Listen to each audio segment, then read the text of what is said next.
have maybe I should be good now. I don't know what that was. That was ridiculous. Hopefully that fixes it. I don't know what's going on. It's like I live in like the weirdest spot in America. Like rain interrupts our internet connection. It is one of the most bizarre things. It's been this way the whole time I've lived here. Like it's raining this morning. We keep our internet through snow. We keep our internet through tornadoes, whatever else. But if there's just a little bit of rain, I can almost count on internet hiccups. So like usually when it's raining is when I like do the audio for a video or I play a CK3 download. Anyway, like I was saying, yeah. I'm in the waiting room. I had a bunch of medical appointments. Like when I got back from Disney, because I had that break where everything stacked up. I was going to 1 or 2 appointments a day. Today was my last day of 2 medical appointments, which was kind of weird because I saw pulmonology at 8:30 and then I had the CT on my chest at 10. Like, but it amazes me watching how inefficient American medicine is. My next available appointment is with the pulmonologist. That's at 8:30, but he doesn't have the CT scan yet. So he does the whole visit, and he says, and then when I get your CT results, I'll make a note in your file. Isn't there a 50-50 chance that all of the notes you just put into my file are going to be useless because you're about to get a CT? Like, I've heard of Americans going to Turkey and spending the whole day at the hospital, spending $2,000 to $3,000 out of pocket, but they go and they spend the whole day at a Turkish full diagnostic hospital, and they do everything. Like you go in, you pee in a cup, they draw blood, you do a physical, and then as you go out through the day, doctors that need to see you based on what your blood results are, your urine results are, your full body scan results are, that's how they handle it. There was a guy, he was in the imaging waiting room while I was waiting to get my CT, and he's mad, like, because they're taking people, like he was there when I walked in. And I didn't know what order people had arrived in because obviously I'm just getting there. But this little convenient care center that I go to get my diagnostic imaging done, they're really efficient. They have 4 X-ray rooms, 2 CT rooms, 2 MRI rooms. So they're like a full diagnostic imaging team. And the radiologist is there. It's not like, what I don't like about American medicine is we don't have radiologists in all the hospitals or in all the facilities anymore. They're uploading them to basically a communal, healthcare network repository. And then the next radiologist on staff is just sitting there. So you might have 3 or 4 different radiologists pulling the files and looking at them in addition to their own, wherever they're at. Well, this guy gets mad because he's sitting there and he was there. There were a bunch of people there. I sat down. All the other people left except for this gentleman. And then a whole bunch of other people came in, and then they all left. And the guy's up at the counter getting mad. And the lady, she's a very nice lady. She's like, "Sir, you are waiting for the open MRI machine. That is what you requested." He said, "Yeah, but what about all these other people?" She's like, "Sir, these people are not being pulled for MRIs. These people are being pulled for CTs and X-rays. And the MRI person, you're waiting because we have 1 open MRI machine. That's what you wanted." So he's getting like more and more pissed. But I can kind of understand. He's getting more and more pissed because nobody explained it to him. But at the same time, Like, dude, chill the fuck out. Like, relax a little bit. But I get it. I definitely understand. We have just not thought about American healthcare in the long-term process of how American healthcare is going to look. We do, like I said, before the stream decided to yell at me, I saw my pulmonologist this morning, but I had the CT scan after I saw the pulmonologist, because that's how the slotting in worked. How long roughly was he waiting? I mean, I got there early, so he was probably waiting, I don't know, 28 minutes. But I think what threw him off was... Hold on one second. Hello?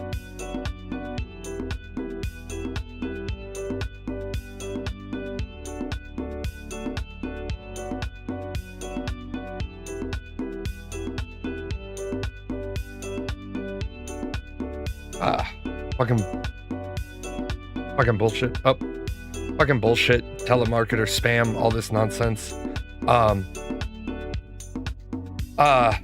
But no, he was waiting about 25 minutes. And like I said, he was waiting for the one open MRI machine they have.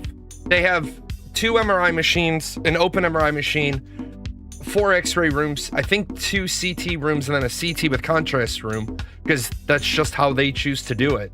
And I think if I remember correctly, they have a tomogram in there too. But the guy's mad. But I kind of get it, because you're in there and you're seeing the whole room clear out. I think we've lost our patience as a society. It's like walk-ins getting mad when people who have reservations get seated before them. Yeah, that's one that we really need to explain to, like, remember I said that there's a class that high school seniors should have, and there's a lot of information we need to explain to high school seniors that have nothing to do with academia, but that have everything to do with society. You're the walk-in. You went over next door to the walk-in clinic. You have a finger that might be broken. They need you to get an x-ray. But they have an 8 o'clock appointment, an 8:15 appointment, an 8:30 appointment, and all those people are here already. So what they're going to do is they're going to take the 8 o'clock appointment at 8. When the 8 o'clock appointment is done, they're going to take the 8:15 appointment. And then if the 8:30 appointment's already in, they're going to take the 8:30 appointment. And then in that slice of time they carve out, that's when they're going to do your walk-in. Just because you were sitting there before me doesn't mean you're in line before me. And that's what people struggle with. I'm definitely a bit less patient than I used to be. Not condoning this myself, but I noticed it. Yeah, everybody is a lot less patient, and everybody needs to take a moment to recognize everybody is getting snappy. Everybody is getting snippy. Now, over on Kick, somebody said, you had to wait an hour for your 1 p.m. appointment. You were pretty mad. Now, that is where I also think the Affordable Care Act, Obamacare, hospitals moving to this new method is a disservice. If you're 15 minutes late for your appointment, the hospital is going to, or the doctor's office is going to cancel your appointment, charge you a no-show. But the hospital can run an hour late. And there's nothing you can do about it. Like about a year and a half ago, I went to my doctor's office when they wanted to supervise me stabbing myself with the needle. Drawing up, I'd already done it once, they wanted me to do it a second time. I went in at 11 o'clock. At 11:40, I went back up to the counter and I said, hey, I have somewhere else to be. Like, this was an 11 o'clock appointment. It's supposed to be a nurse's appointment. I have somewhere other that I have to be. I don't have, like, how long is it going to take? Because I can bing, bang, boom this out in 3 or 4 minutes. They're like, well, it's going to be about another 30 minutes because we're cycling the rooms. And I looked at the girl at the front desk and I said, when you say cycling the rooms, are you using the medical term cycling the rooms? And she kind of gets this look and she's like, well, yeah. I said, then I'm definitely not coming in. Please annotate that I was here for my appointment. You guys were running late. I have another appointment I need to get to. Cycling the rooms is generally when they've had something like scabies. and they've got to deep clean all the rooms because they hadn't been pulling patients. They've got to deep clean all the rooms. God, it's no good. I get home, they marked me as a no-show. And I called up and I said, whoa. I showed up, I was there for 40 minutes for a 5-minute appointment, and then you told me it was going to be another 30 minutes minimum. So I'm going to be there for 70 minutes? I couldn't, I had another appointment. And she's like, well, then you should, if you had a conflicting appointment, you should have, I said, I had another appointment in the health network. I had to leave one office and go across to the other office, which I don't understand why they couldn't just supervise me giving myself my shot. They tried to bill me for the no-show. No. You guys are telling me you're going to run over 70 minutes late. Yeah, my appointment wasn't conflicting, but it was on your time. Right, my appointment wasn't conflicting, it was on your time, and I understand, because having worked as a BMET, my wife having worked as a med tech, I understand what cycling the rooms means they're deep cleaning all of them before they bring any more patients back. Because I don't want to go, like, if you told me, hey, Jay, we just want to let you know that the patient in front of you had scabies, but no thanks. Unless I'm bleeding from the eyeballs, I will take a pass. I will reschedule this appointment until you've had several cleanings. I'm not dealing with that shit. But communication helps the situation, lets people know that they are in the system. The worst is being patient and finding out, oh crap, we didn't have you listed. Yeah, absolutely. That's why the one doctor's office, it sent me a text message and it said, check in here. It said you were all checked in for your appointment. So I walked in and I'm sitting in the lobby and they're not pulling people back. I finally walked up and I said, yeah, I'm checked in for my appointment and I'm not getting called. And they said, oh, the system didn't tell us that you showed up. So now every time I go in, I walk up to the counter and they're like, oh, you can check in online. Nope, because it doesn't work. Sorry. You sent a nastygram to a group member who lied to us 3 times in 2 days, then never showed up to a meeting to discuss the assignment that was due next day. The teacher told me off for not fostering a positive group atmosphere. I told her that fostering trust in a group starts with someone doing what she says she's going to do and not sitting on a voice call for an hour waiting for her. Well, yeah, that we have taken personal accountability out of so many things. College kids, like, I get it. Your grandma died. The college I went to, my mom died on November 18th. I went to a Catholic university. I was told by my professors, you're done for the semester. You have been A in the class. The bereavement policy of the university is because you front-loaded all the work, all your papers are written, you don't have to come take the final. That's good. That's a good way to do things. Let a person who's right near the end of the semester just grieve. Now me, I was stupid. I went and took my finals because I was going stir crazy in the house. But we've lost our compassion as a society. Yeah, I've seen your website for this. Thanks. I'll be doing it this way. Right. You were very professional, but worded it severely, not swearing or anything. Communication is breaking down everywhere. Yeah. She left a group because she wasn't willing to be put up to be held to a standard. The standard of a college student. Like, this doesn't win me any points with the young people. But what I say to them is, if you are a college student, then just like I teach that lesson, you have to know your number. You have to know your identity. And this is where some people struggle greatly, because what they'll say is, I'm a college student, but I work 40 hours a week. So what you're saying is you're not a college student. You're a full-time employee who is going to college. Because if you're a college student working 40 hours a week, you don't have enough. I'm telling you right now, you don't have enough hours in your week to do both of those. I've been there. I've done that. I have the t-shirt.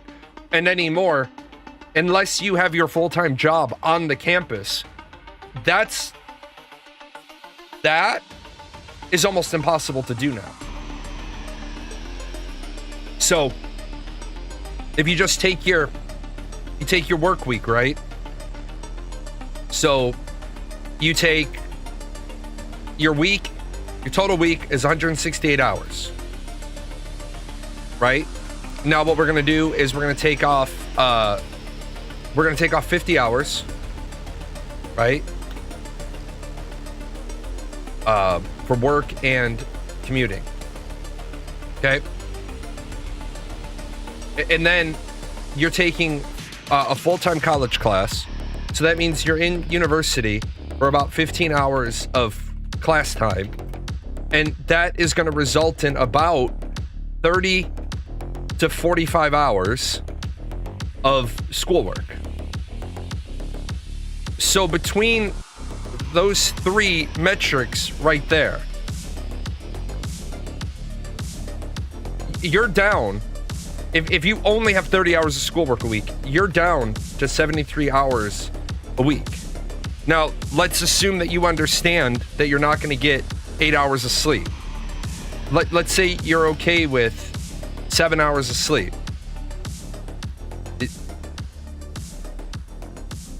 42 hours of sleep a week. That only leaves you 31 hours for the rest of life. And you're raising 2 kids, or you're married, or you're doing whatever. So I try to explain this to people. And remember, 30 to 45 hours of schoolwork a week. I only took 30 to get to 31 hours. If you have 45 hours of school work a week, if you're like in a professional, and if you're in a certain degree that requires you to be reading a hell of a lot, like pre-law or history or pre-med, engineering, you're probably doing closer to 45. Yeah, 21 hours is 60 hours of schoolwork per week. The worst thing I ever did, the craziest semester I ever did in school was I took 24 credit hours in one semester. And by the time that semester was over, I was ready to die. Because I started college, my first year out of high school, I was a sophomore. I had the credits to be a sophomore, but not the right classes. I had to take all these classes to get caught up on the cycle. I was exhausted. Like, literally, my dad threw me a bone. He was like, quit your bullshit part-time job. I'll help you out this semester. I was like, cool, thanks, appreciate it.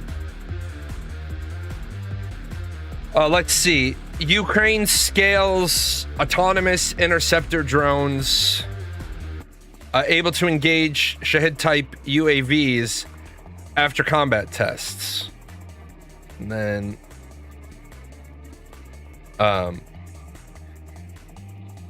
what the fuck? What in the fuck? I'll show that article, but what am I looking at here? What dystopian bullshit am I looking at here? GM, nothing can stop the United States of America.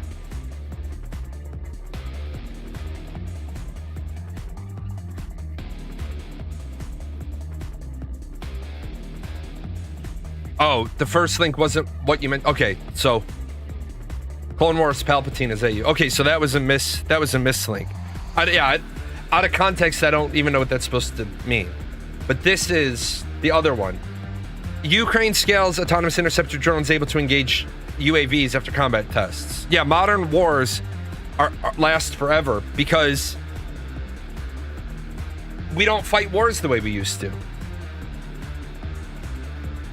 Ukraine is scaling up generation of interceptor drones to strengthen the protection of its airspace.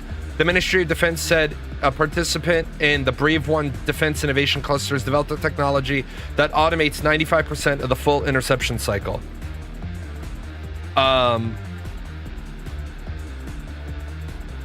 The cycle. Oh, hold on. Let me grab that question.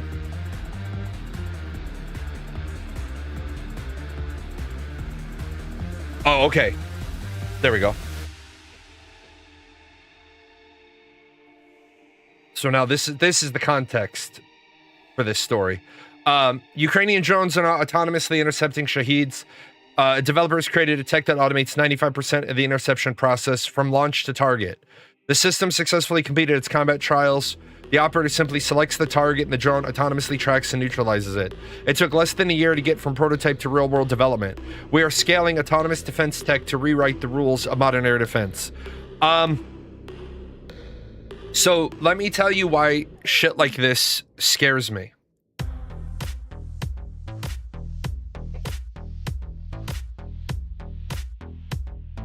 This scares me because we're getting dangerously close to the dehumanizing of warfare, even more than we've already dehumanized warfare. As you know, I was in the Air Force. I wasn't a combat pilot, but I had many friends who were combat pilots. During an operation called New Dawn and Vigilant Protector, combat pilots out of Aviano, Italy, were flying to Syria, Libya area, dropping ordnance, and then flying back to Italy.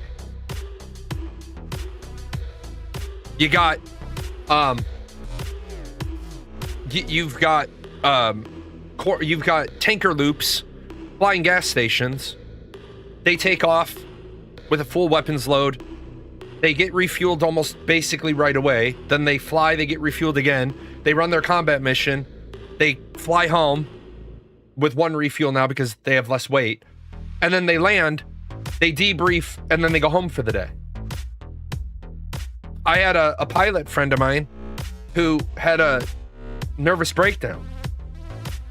And when he was asked, he said, I'm leaving Aviano. I'm flying a combat mission.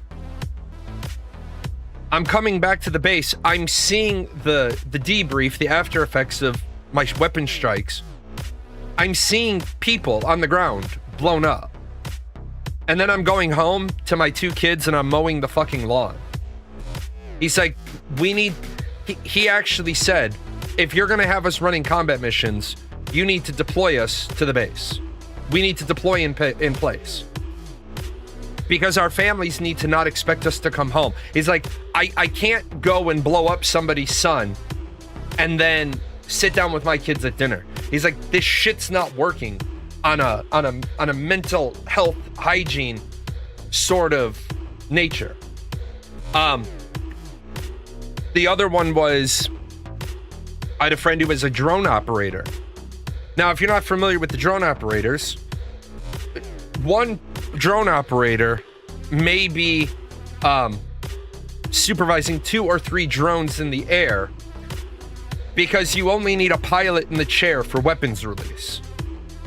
If you need a commissioned officer for the Air Force, you need a commissioned officer to have his ass in the chair when you want to release ordnance on a target. But as far as once it's in its pattern, the enlisted person to his right is a sensor operator. They're doing all the intelligence, surveillance, and reconnaissance work because they can't change the trajectory, the heading, the flight pattern of the drone. So then when they identify a target, he gets his clipboard, he confirms weapons free, sits down, fires the weapon, waits till after the weapon is released, and then gets back up because he's done with that piece. This guy said, I'm blowing people up and then I'm going to BK for dinner. He's like, this doesn't work. We've made war too easy. We've made war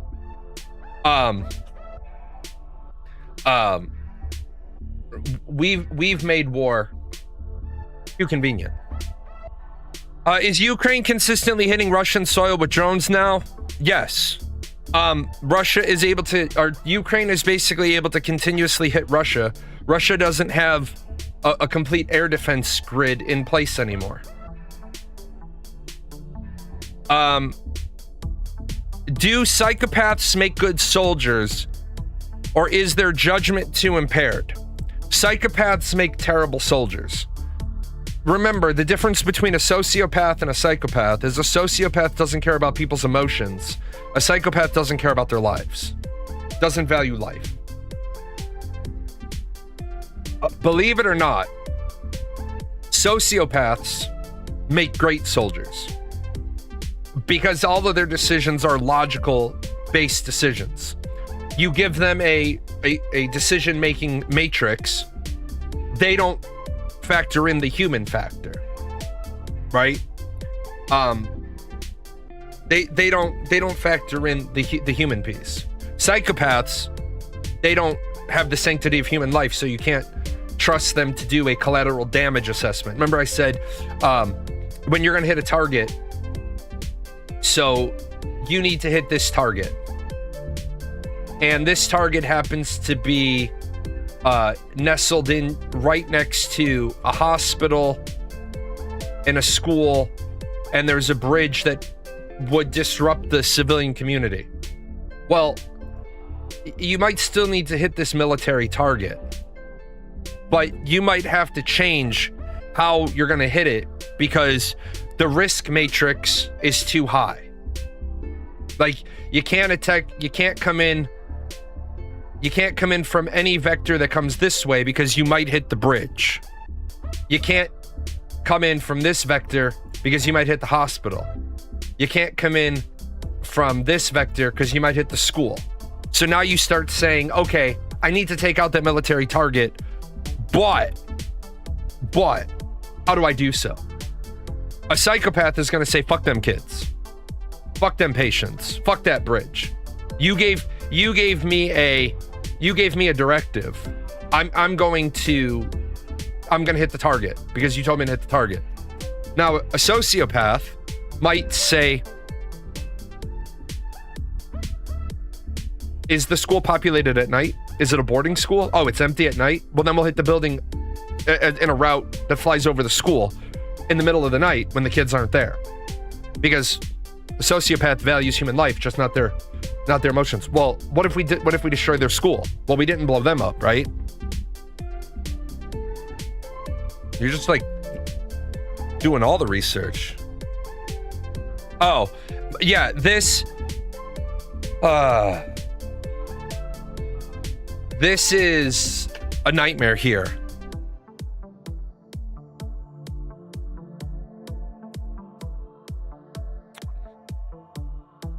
"30th of March, President Trump says if Iran's new, more reasonable regime does not strike a deal in short order, he will destroy electric plants, oil wells, and the island.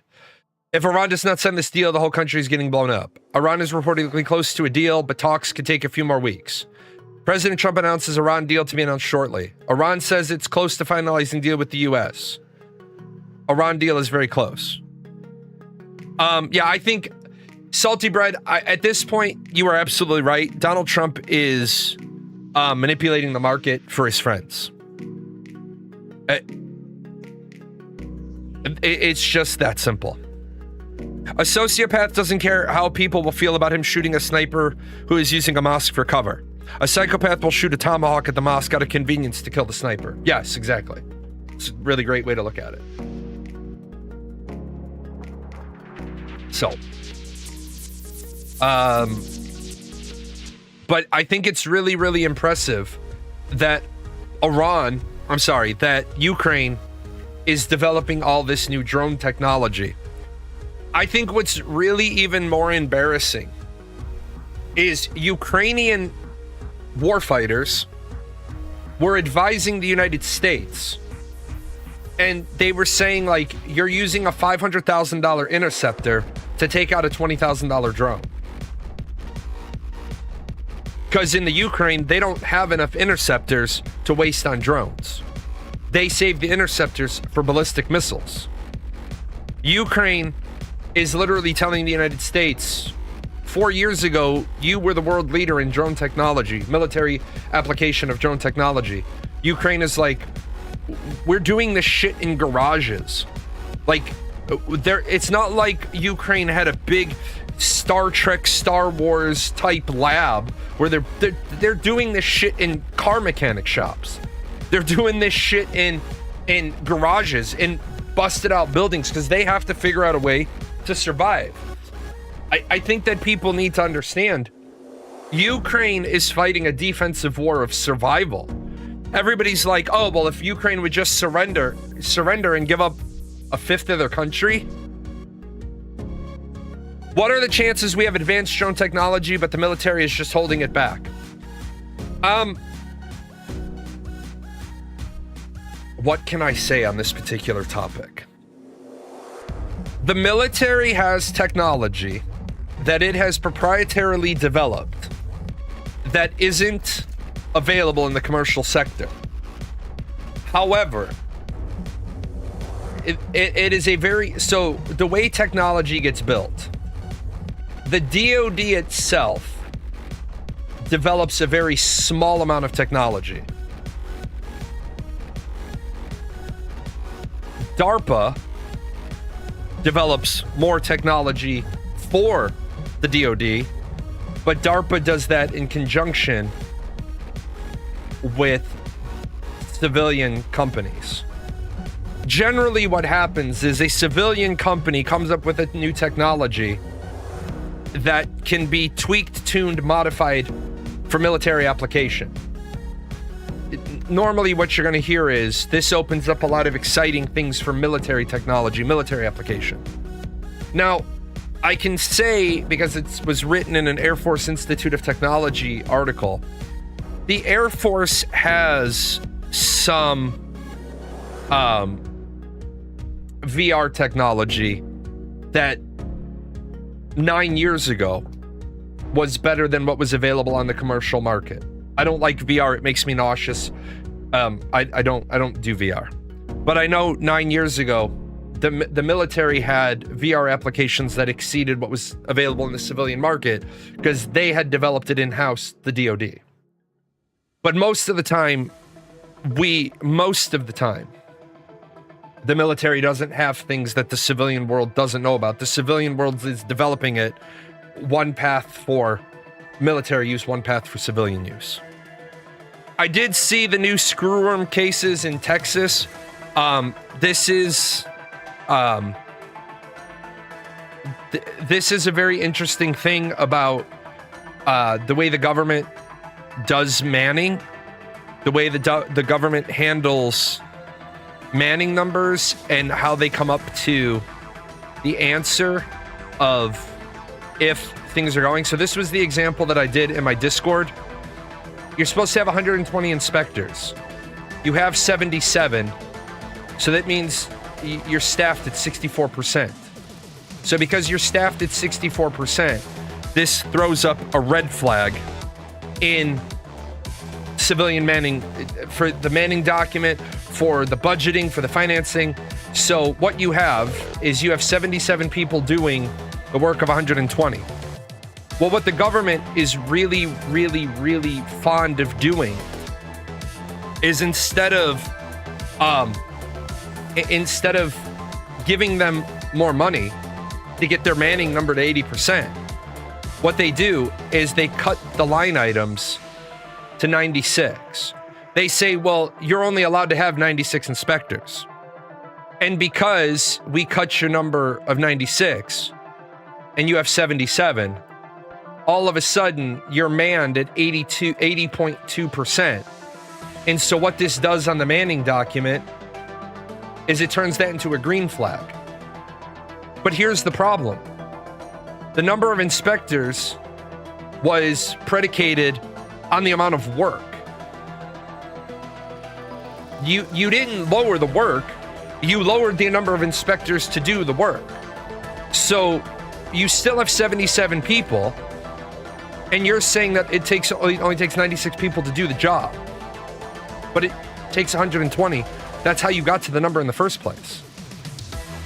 But because now you've changed their allotted number of inspectors, the number of inspectors they have pops them at 80% and allows them to change their status to green.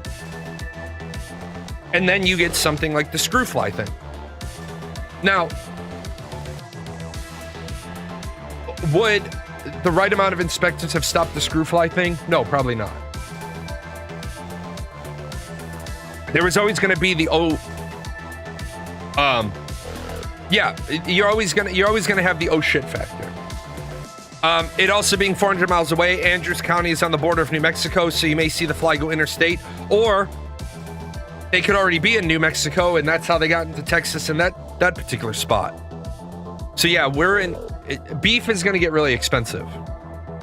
I saw the other day, Israel being the only country that is allowed to use their own software on the jets that we sell them.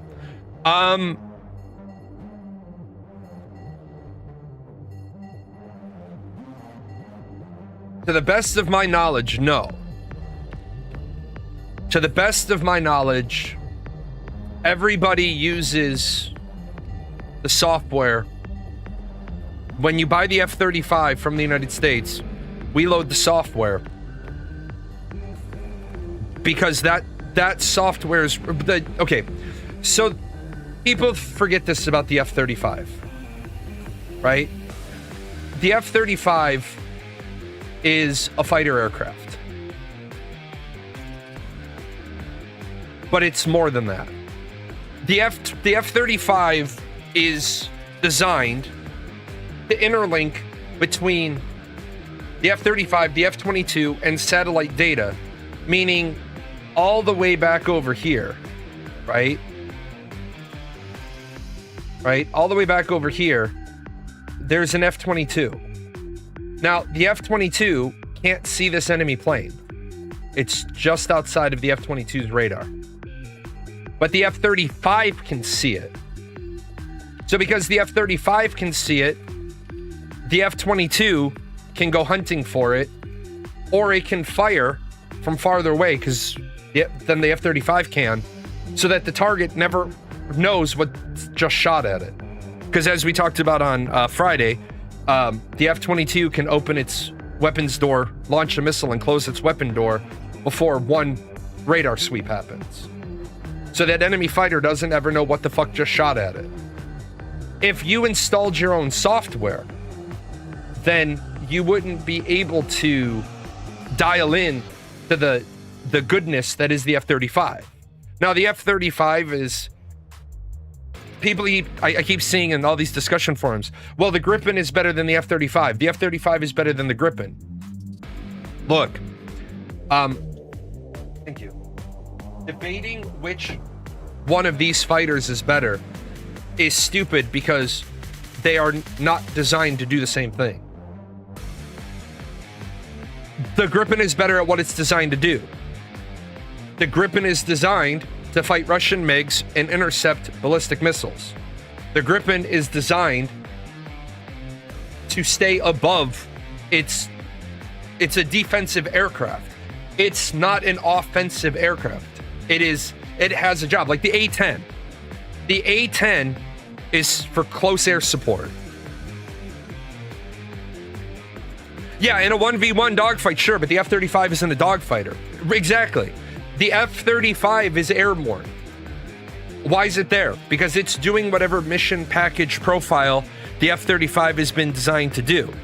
Well, if it runs into a Gripen, the Gripen will be able to beat it. That's why the F-22 is in the air, or the F-18 is in the air, or the F-15 is in the air, or the F-16 is in the air.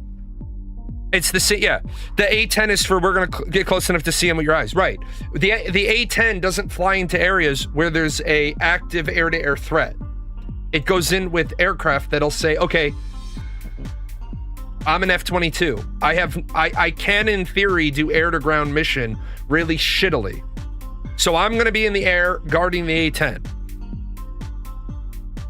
Yeah, if the F-35 was a dogfighter, the Navy would be completely pulling the F-18 out of service. But there's a reason why the Navy is integrating the F-35 into it. Not replacing anything with it. And I think that's where our politicians are really, really, really bad at. The politicians don't understand why we need 12 different jets.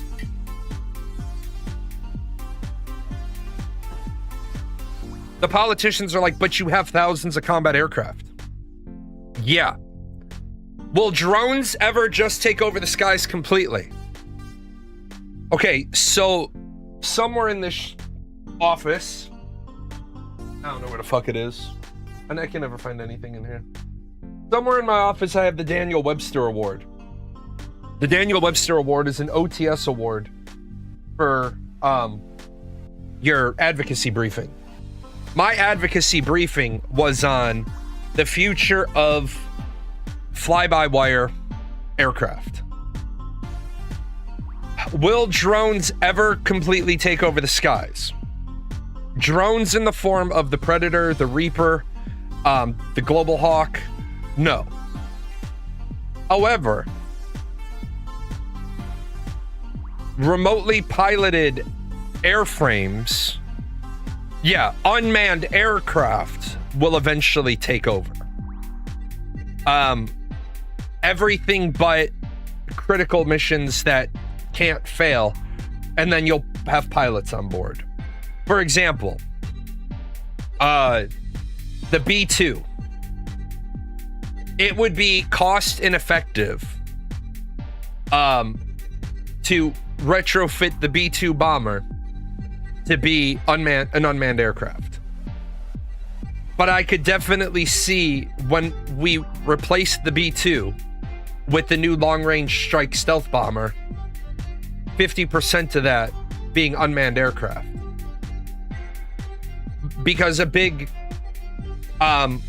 if you saw Top Gun Maverick was a great, entertaining movie, which had zero real-world practical U.S. military application.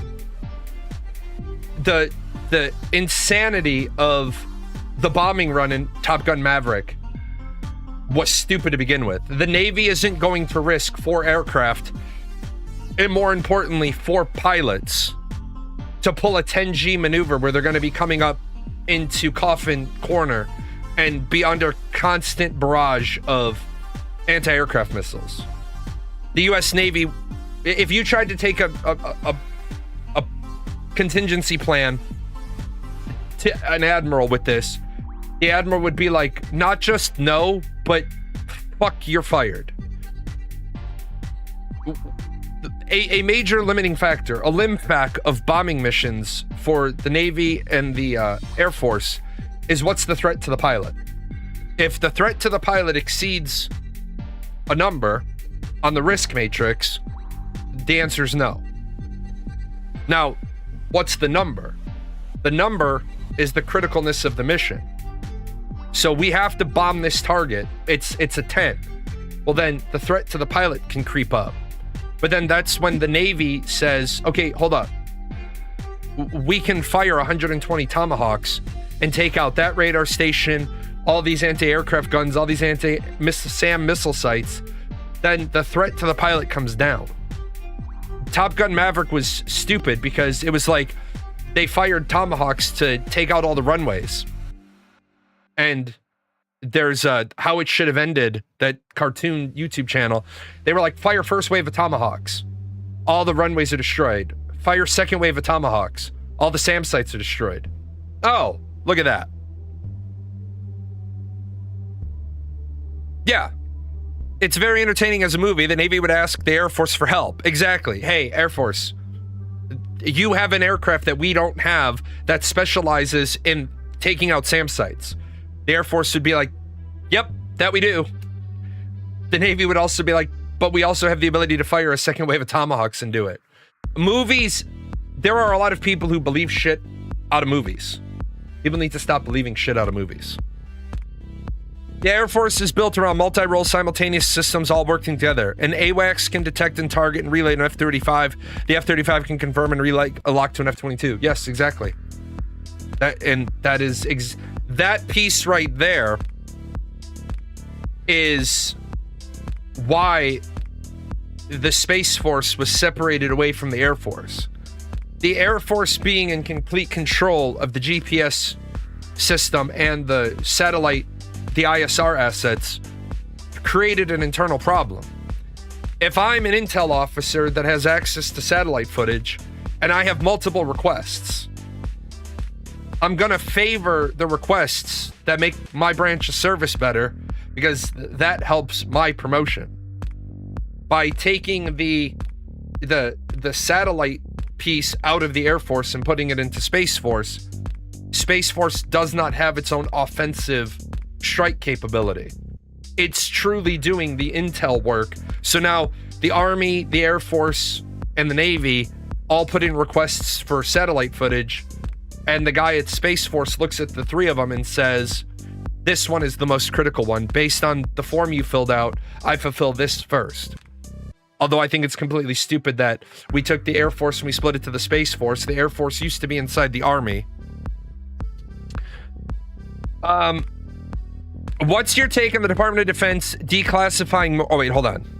I'll get to that one in 1 second. The amount of fake news being pushed just to be anti-Israel, anti-Semitic is pissing me off. Why is there so much bullshit? The reason why there's so much bullshit news about Israel is because rightfully so, Americans are disgruntled with the fact our Americans' lives are not getting any better because there's no money to fix America, right? But we're spending billions of dollars a day fighting a war with Iran that Israel told us we needed to fight. And now we've got Donald Trump saying Bibi is going to have to accept the terms because I'm in control of this war. And Israel was like, great, hold my fucking beer. And they went and bombed the shit out of Iran without even telling the United States they were doing it. Donald Trump, if you remember Game of Thrones, Joffrey is like, I'm the king. And his grandfather says, any man who says, I am the king is no true king. If Donald Trump has to say in a press conference, Israel is going to do what I tell them to do, then he is the least powerful person in the conversation. It could be possible they could have a payload of fighters. It is possible that drone technology could get to the point. I mean, we've already seen drone carriers. We're already seeing drone carriers. So I think in the future you could see aircraft that a B-52 bomber flies over an area, opens it up, and thousands of drones drop and are either controlled remotely or they have pre-assigned coordinates they're going to go to. And that scares the shit out of me. Yeah, swarm type builds. Is there really a king? I mean, yeah, there's lots of kings around the world. What's my take on the Department of Defense declassifying Mormons as a Christian faith? And do you think that will have any impact come election time? All right, so I've been digging into this declassifying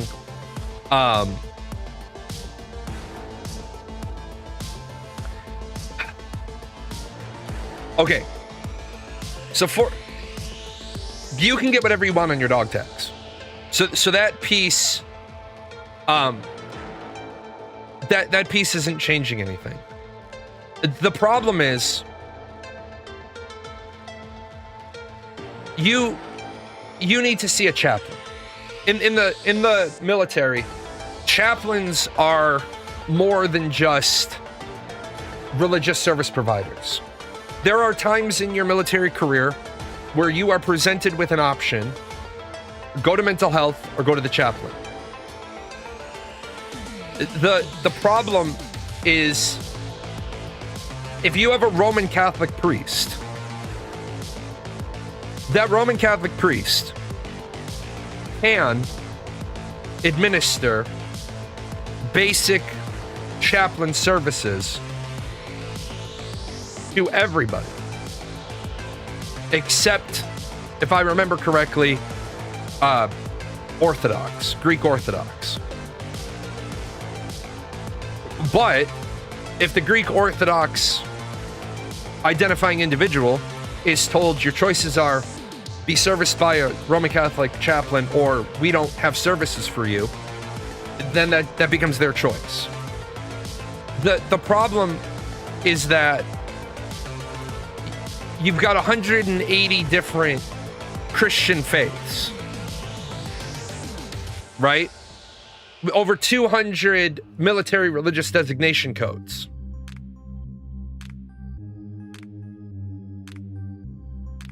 A Roman Catholic priest is going to struggle to properly administer to an LDS. And what's happening is there is no way in God's green earth we can have enough chaplains for every faith. Sometimes when you get to a base, you find out that they only have a Jewish, a Muslim, and a Catholic chaplain. That's it. Doesn't change what's on your dog tags. Doesn't change your religious affiliation. Yeah, not if there are 218, right? Because that would mean the chapel would have one of the largest mannings at every base.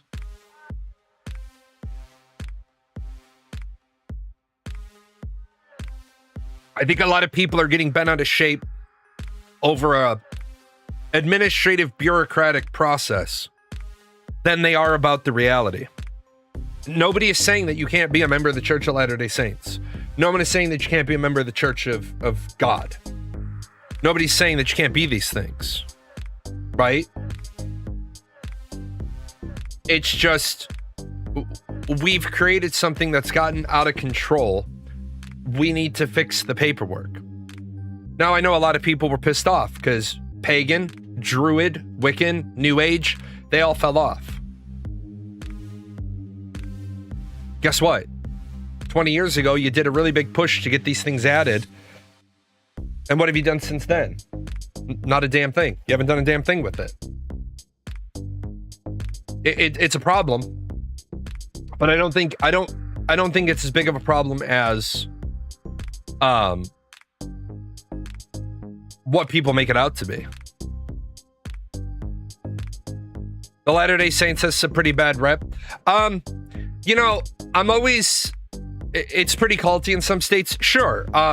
Scientology is pretty culty in some states. Mormon is pretty culty in some areas. But I'm going to say this. The religious argument is about as tiresome to me as the reparations argument. It's about as tiresome as a lot of the arguments that we go on and on and on and on and on with. The age of consent. It works like this. Whatever fucking religion you want to be, cool. As long as your religion doesn't have things that we can all agree are immoral. Now, are there some religions out there with, and I'm not going to call out a particular religion because I don't want to get myself in trouble, but are there some religions out there that have people dicking little kids? Yeah. Is that religion okay? No. That religion's not okay. Let me know where that religion is and I'll dispatch a T-888 to go deal with it. Because this is Skynet, baby. If you're 18 years old, right, and you want to join a religion that has some culty practices, as long as you're consenting, and as long as you are of the age of consent and consenting, and in the religious aspect, able to withdraw that consent, then be whatever religion you want, right? Be whatever religion you want. But the moment we start getting into situations where we have 12-year-olds promised to 35-year-olds, Papa J's coming in with a big old stick. I'm gonna beat the shit out of everybody. A 12-year-old should be still playing with dolls, coloring books, learning how to braid hair. They shouldn't be being told that they're promised to a 35-year-old man. Just my opinion. Not shitting on anybody's religion, but if you want to try to defend that, you better be real careful, because if you're trying to defend that particular practice, your heels are already on the line and your toes are in the air, and you're gonna be doing a heel stand for a long time, because the moment those toes touch, you're over the line.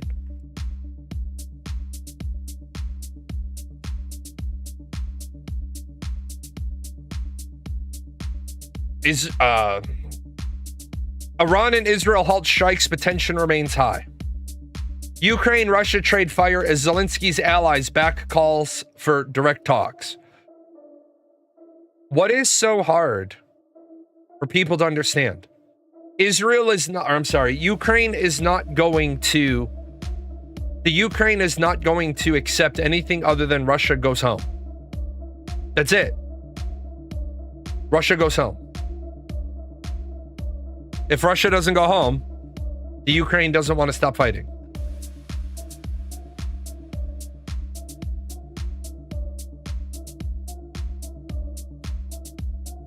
Did I read Zelensky's letter to Putin? Yeah, I did. I thought I had it. I had it queued up and then I took it off. Let me see if I can pull that up real quick.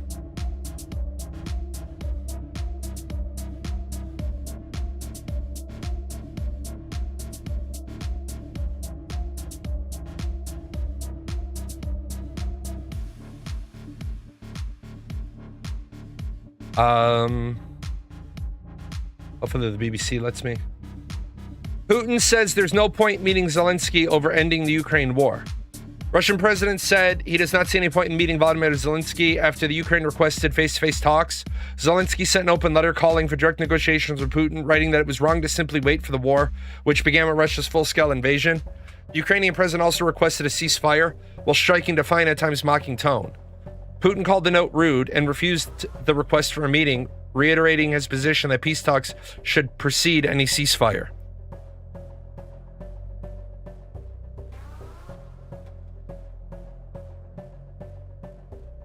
How long will the EU keep funding, supporting Ukraine, since funding and support is the primary reason they can keep fighting? Well, it works like this. The moment that the EU stops supporting the Ukraine, then they better be ready to fight Russia in their country next. See, when Russia took Crimea, the world said, oh, it's okay. When they took Georgia, oh, it's okay. When they made other advances, oh, it's okay.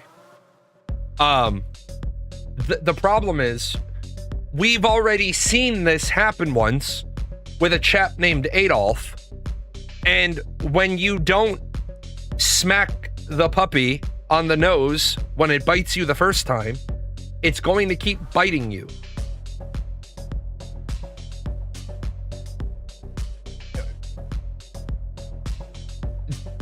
Russia's war of expansion will put Russia, depending on how Ukraine surrenders, will put Russia on lots of people's borders. It'll be an endless war.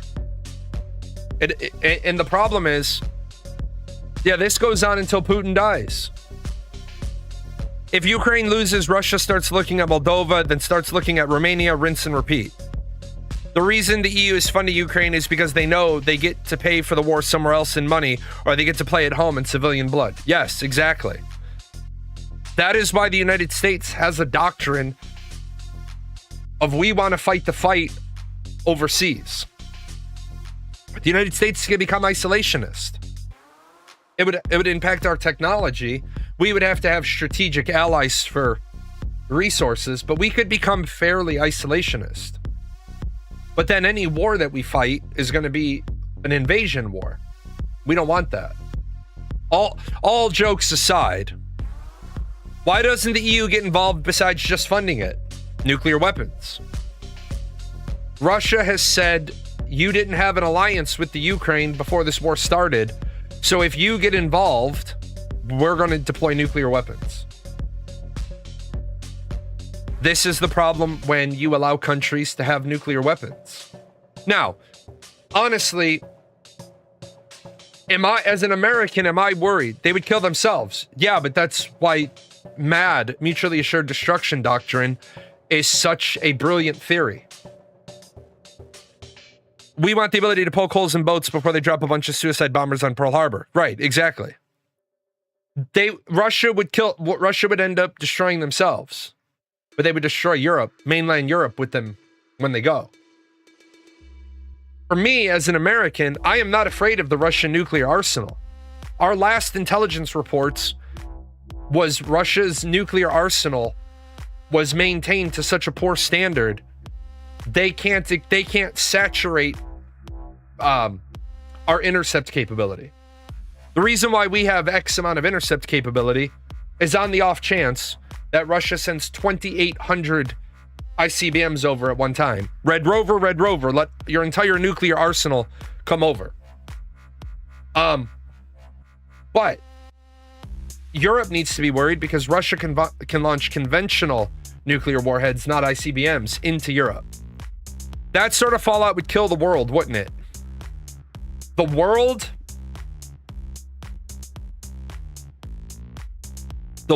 probably not.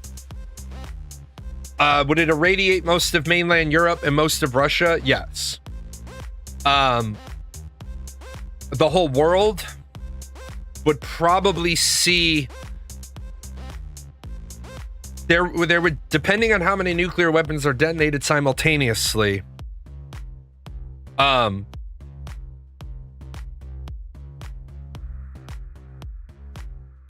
don't think even the lion's share of their missiles would get to their target. They would get intercepted. You might get a nuclear winter in the northern hemisphere. Yeah, you might. You might. But the United States would not allow, like, the US isn't going to sit idly by if we see Russian nuclear weapons spinning up for launch. Then we'll enact our response to that and try to destroy as many of them on the ground. Because remember, if you've not been taught nuclear doctrine theory, you have 10 missiles. Well, one won't fire. And by won't fire, the operator will not turn the key to fire it. You have one that don't fire, right? The missile is, you turn the key, nothing happens. Out of the 8 that go into orbit, 4 are going to fuck off and get lost. They're going to enter space and they're just going to keep going. Their re-entry piece is going to fail. So now, out of 10 launched, you have 4 to deal with. One will go off course into a body of water, right? The anticipation is 2 will get intercepted, leaving you 1 hitting the target, and hopefully it hits the target you sent it to. Well, we saw this matrix 30 years ago and we said, all right, we need to up this by a lot. We need to be able to intercept more than 2. If they're going to get 4 out of 10 back into orbit, we need to be able to destroy 8 out of 10. Because then when we have a 50% failure rate on our interceptors, we still have a 100% intercept rate. Russia also has the flaw. Russia and Chinese ICBMs aren't like ours. Our nuclear arsenal is from no alert to out the door. The president picks up the phone. That whole process is sub 10 minutes. Authentication, transmission, ignition, and launch is sub 10 minutes. Russia and Chinese ICBMs, they take about an hour to spin up, and there's a massive temperature drop because of the fuel they use. Their missiles aren't fueled all the time. They have a small contingent that are fueled all the time, and the rest have to be fueled. Well, when the silo goes big fucking blue cloud, it means they're fueling it. So, let's hit that fucking target. Our intercept systems are designed to break the missiles apart without activating the plutonium. It's not 100% effective, but it's a really big focus. Yeah, that's the other thing. If you intercept a nuclear missile, it doesn't cause the warhead to go nuclear. U.S. officers went, no, sir, that fraction needs to become an improper fact. Yes, exactly. Right? What about hypersonics? How does this play into the U.S. needing wanting Greenland? Okay, so hypersonics don't come into play with nuclear weapons. Hypersonics are conventional kinetic weapons. Hypersonics have been completely and grossly overestimated to their power. What do you think is the best defense system in the world? The Iron Dome? It's the Iron Dome, without a doubt. So here's why hypersonics were, like, first of all, we abandoned hypersonic technology when we realized how shit it is. And then just to shut everybody the fuck up, the US military said, fine, we'll build hypersonics. Here's the problem with the hypersonic. So you're here, and you're gonna fire a hypersonic missile, and you're gonna fire it there. It has exactly one route that it can take. It has exactly one route. It can't, you know the point of origin, you know the destination. It can't change. It can't veer course. Because if it does, it'll destroy itself. The thing about the US arsenal is that we fire something at a target and you fire an interceptor up. Well, it'll slow down. The interceptor will pass it and then it'll speed back up. It senses something else coming, so it changes altitude, it changes trajectory, it changes speed. Hypersonics can't do that. Is there an additional punch on a hypersonic missile? I'm not gonna lie and say no, but relatively speaking, sure. A hypersonic missile, force equals mass times velocity. The faster your velocity with a consistent mass, the more force you're generating. But we don't give a fuck about that because what we're delivering is an explosive. A railgun is a great example, right? A railgun is literally shooting just a piece of metal at Mach 7 into something. Well, where's the gunpowder? Where's the explosive? It doesn't need it. Why? Because I just drove a fucking metal rail, a depleted uranium shell, bar of rebar, a fucking salad fork, whatever the shit you loaded into it. I just shot it at Mach 7. We're done. Technically, all ICBMs are hypersonic on the re-entry path. Sure. Yeah. Now, you asked, why do nukes have to hit their target and not blow up near? It's a great question. They don't. Nukes do not have to hit their target. A nuclear weapon has what is known as a yield. 50 kiloton, 50 megaton, 10 megaton, 10 kiloton, dirty bomb in the back of a truck, big ass ICBM. The trick is, you've got two results of a nuclear weapon. You've got the initial, that's why they're called thermonuclear devices. You've got this initial Pokeball space, whatever your radius is based on your yield. This shit's just gone. This is the thermo part. Bomb blows up, nuclear reaction happens, big fireball expands from the middle. Everything, what the fuck? Everything in the radius of the warhead's yield, thermo yield, is ignited. And then your secondary effect is your radiation fallout. Everything within this white circle is 100% dead. Well, what if I'm in a bunker? You're dead. Why? Because you can't come out for like 50 fucking years, okay? Like, you probably, if you're lucky, you have about a month's worth of food. Well, back in Japan, there were people in Nagasaki and Hiroshima the day after the bombings. Yeah, you're right. It's the equivalent of a musket versus a 50 caliber machine gun. Yeah, they were early nukes. They're not the shit we build now. Nukes don't have to hit their target. Yeah, when their skin started to fall off. How far past reentry does it have to go to pollute the area? Well, that's a great question as well. How far past reentry? It has to reach the spot where the last bit of it's armed and about to detonate reaches. Generally, it goes nuclear at impact. Now, impact can be above the surface detonation. So a lot of people think, oh, well, if we shoot down the missile, before it impacts Chicago, we're fine. Yes, if its target was ground level center of Chicago. But you don't want to be cutting it that close because they may have decided they're going to detonate it 1,000 feet in the air above Chicago. And that's its destination. It hits that, it goes nuclear. People misunderstand. Nuclear weapons do not have to hit the ground to go boom. They go boom wherever their target is, 1,000 feet above the ground.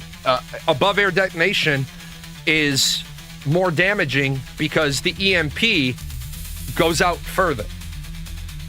You disrupt all communication, all electrical devices because of the bomb. Yeah, airburst. Yeah, they're air, exactly. They're not designed. So you've seen it in the movies. Yeah, they're not designed to hit the ground. But in all the movies, you see it hit the ground and then this big mushroom cloud comes up. Mushroom cloud is still coming. But here's the top of what used to be the Sears Tower, and it gets to about here and it goes off and it blows that shit outward.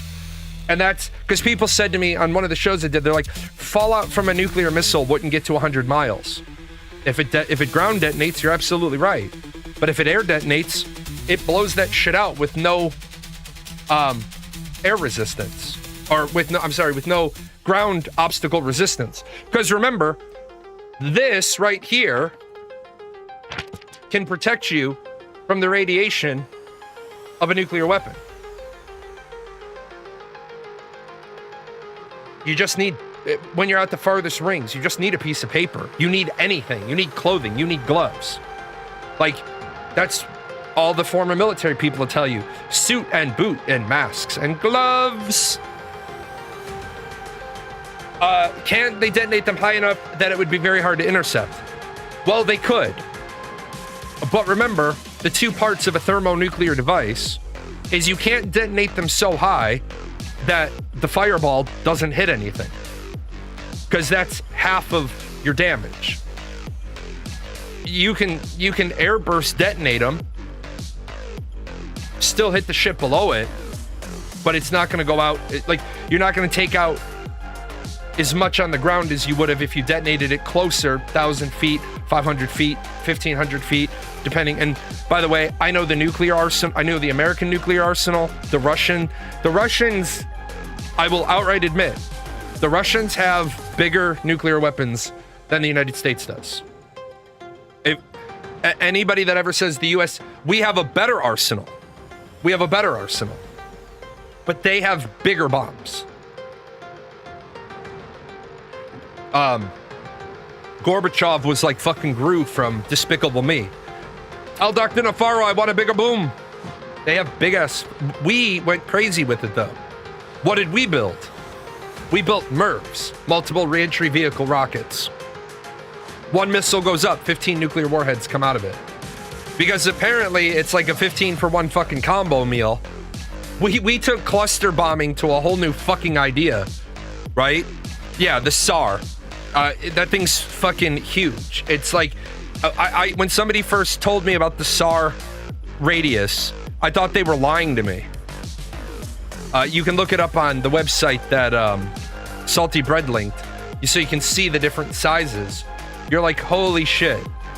100 megaton. The SAR bomber. The largest bomb they've ever tested is 100 megatons. Meanwhile,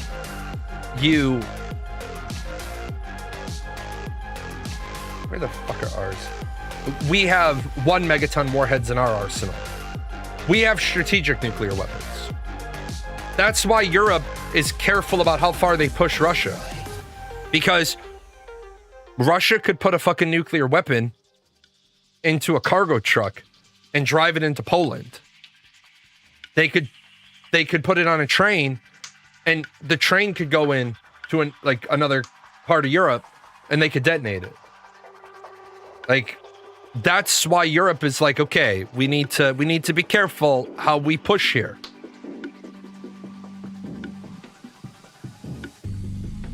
Yeah, you looked up the SAR bomber. It's insane. 100 megaton warhead. That's like, so what you're talking about is 100 miles, 50 miles in each direction from impact, and then another 100 miles of radiation poisoning from that center. So remember, at the end of the first 50 miles, the next 10-mile ring is 90% death, then 80, 70, 60, 50, and then out the other 50 is hit or miss, depending on, did you drink contaminated water, did you eat contaminated meat? Yeah, goodbye Europe. You just punched a giant hole into Europe. Let me grab it real quick. Let me see if we can.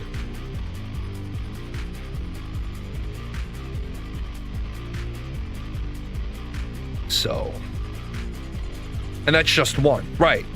That's just one.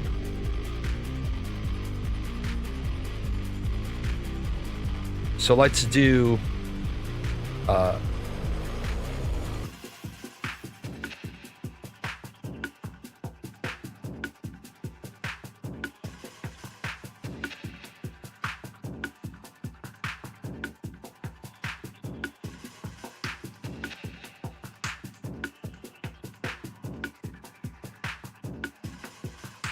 okay, so this is Munich, right? This is the Tsar Bomba detonated in Munich. 1.6 million fatalities. And then those are your rings. This is your immediate fireball radius, your moderate blast damage, your thermal radiation radius. And then this doesn't show the other concentric rings of, you're going to get over to Austria, Liechtenstein, Switzerland, of radiation fallout. Because this is the ring that shows you your third degree burns. This is your light blast damage, but this doesn't take into account. Yeah. They don't have them in their arsenal. Just like they don't have things, just like they don't have chemical weapons in their arsenal. Just like we don't have chemical weapons in our arsenal. Just like we don't have biological weapons in our arsenal. Just like they don't, right? Just like China doesn't. Guys, nuclear weapons, at the end of the day, nuclear weapons are the scary send your kid to bed threat. But at the end of the day, they're the tip of the iceberg of the scary shit. Like, think of it this way. We have CDC biohazard contaminant level 5. The protocol in level 5 is that if there's even a chance you've been exposed to the shit in there, you don't get out. We're talking about a layer of research of shit that we have built to kill other people. Somebody else has to, once you go in, somebody else has to open the door to let you out. Because it's the shit that will turn your organs into liquid shit within 6 hours. All that shit was supposed to be destroyed. The military doesn't have access to it anymore. All of the chemical and biological weapons were, except for gas, like mustard gas and gas grenades. All that shit was turned back over. We don't have it anymore. But we keep it around to build inoculants and cures for what we think the other guy might have. That's the shit that should scare you. Yeah, you live the rest of your life viewed through glass like a gerbil. It's not the rest of your life, but it's the next 28 days in a observation room.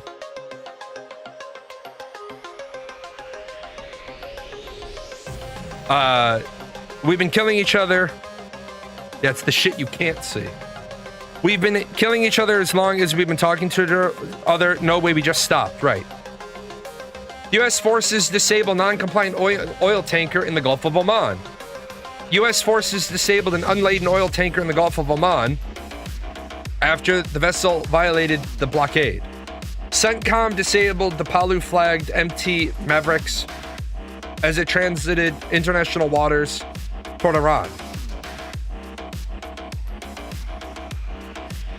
You mean attack the civilian ship again? You fucknuts are almost as evil as the Israelis you're going this shit for.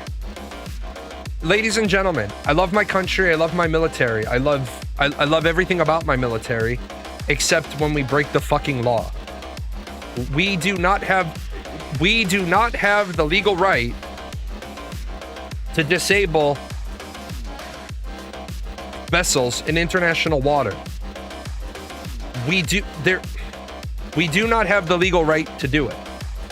The last time I checked, the United Nations had not given the US a mandate or a charter or a permission slip to be doing what they're doing. I know a lot of people say, oh, well, it's UN sanctions on Iran. Right, UN sanctions on Iran, but then the use of force requires a Security Council vote. There is no point in anybody ever trusting the United States again. I totally get why Canada hates us, why Mexico hates us, because in my lifetime, Canada and Mexico have had their economies fucked up by the United States. Because we choose to. We have, the country changes every 4 years, even across the same sitting president. Right. Our government no longer cares about the law unless it works in their favor. Right. The problem is, we have got to take our country back. Have I discussed the DOD now deciding which denominations are Christian and which aren't? I don't want our military fucking around with promoting religion. Make Mike Lee fuck around and find out. They finally care about it and impacts them. Well, the thing is that a lot of people are blowing the Department of Defense denomination Christian things out of proportion because somebody who didn't understand the paperwork that they're talking about decided to run an article. They're not saying which denominations are Christian and which are not. That's what people think they're saying. They're saying which ones are coded in such a way as to be under the Christian chaplain. All it is a fucking piece of paperwork for the military. They aren't trying to set social... Well, unfortunately, I do think Pete Hegseth and Donald Trump and J.D. Vance are using the military to do this. But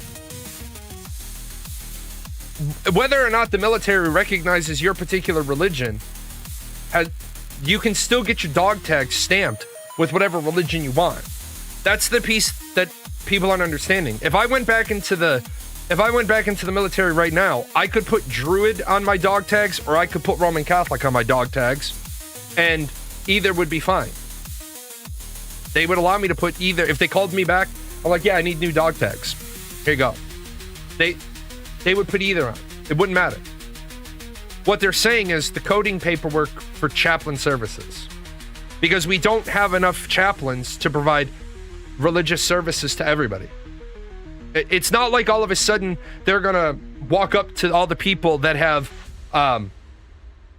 Mormon on their dog tags and say, hey, you need new dog tags. Not going to do that. There's what the book says and what reality is. Reality is the U.S. can violate the book because there's no one stopping us from violating it. Yeah, exactly. It's the same reason why I give this advice to women. Every woman in America should know how to shoot a pistol, know how to use a firearm. Because at the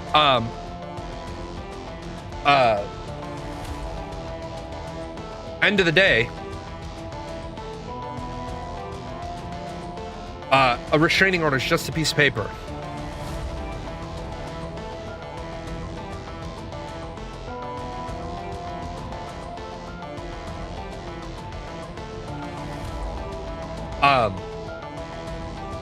It's like I say to my daughters, if he ever hits you, shoot him.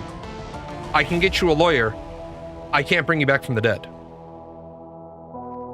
I wonder how many arms deal the U.S. is losing because of Trump. All your trade partners have put their own defense industries in a high gear because the U.S. can no longer be trusted. But here's the trick with that. No offense to the rest of the world. Go ahead and don't buy into the F-35 program. Go ahead. Because you're going to end up buying the wrong fucking shit, and all you're going to have is a defensive military.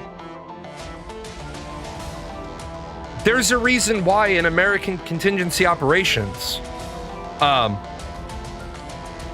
they don't bring everybody around the table and everybody comes up with their response. We don't, at a contingency meeting, the branches of service don't do group work. The branches of service say, this is our solution for the problem. This is the support we can offer if somebody else's solution to the problem is going to be used. We don't know if we're going to use an Army solution, an Air Force solution, or a Navy solution. The Air Force solution is the B-2 bombers. We're going to bomb the shit out of them. But we will offer air refueling and airlift to the Army and the Navy if we go that way. And then the Navy says, we're going to just bomb the shit out of them with Tomahawks and fighter-based aircraft. But we are going to need the Air Force to put some tankers in the air because we don't have that capability. Iran and Israel going at it. I heard Iran is running low on ballistic missiles. Well, unfortunately, I heard that Iran was running low on ballistic missiles months ago. And the problem is, for a country that doesn't have any ballistic missile capability left, they sure do fire off an awful lot of ballistic missiles. See, back in the day, when we said we had air supremacy or air superiority, these terms had meaning. We declared we had air supremacy, and then we had an F-35 shot in the ass by a ground-based anti-aircraft missile. That doesn't mean you have air supremacy then. It means you have air superiority. It means they don't have any aircraft. But then we declared we have air superiority, and then we watched as 6 F-4 Phantoms escorted the Iranian delegation to Pakistan. So why are you declaring supremacy when you don't have it? Why are you declaring superiority when you don't have it? If they still have the ability to put 6 F-4s into the air. Now, are 6 F-4s anything to be afraid of? No. 1 F-22 can dogfight 6 F-4s and win. But you're declaring victory in a very George W. Bush mission accomplished sort of way.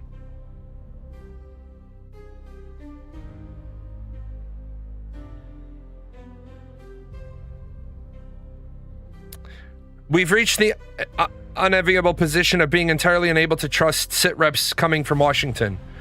I no longer trust anything that this government says, and you shouldn't trust anything this government says either. The price of meat is coming down, but of course it is. But of course it is. Cost of gas is coming down. Of course it is. Yemen's Houthis declare ban on Israeli ships sailing in the Red Sea. The Houthis have declared a total ban on Israeli vessels wanting to pass through the Red Sea.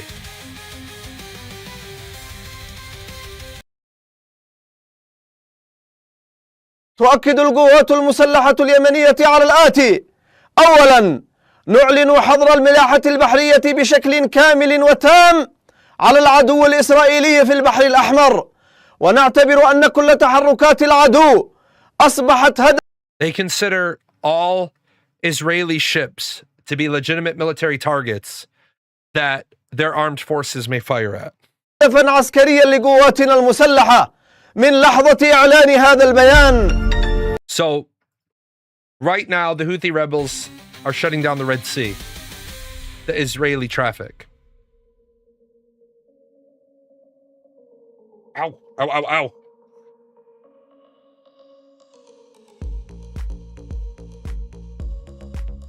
This is one of my two voids.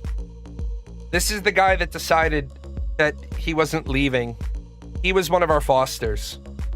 And he had to go back to the ICU 3 times while we had him. He was only supposed to be a 1-year friend.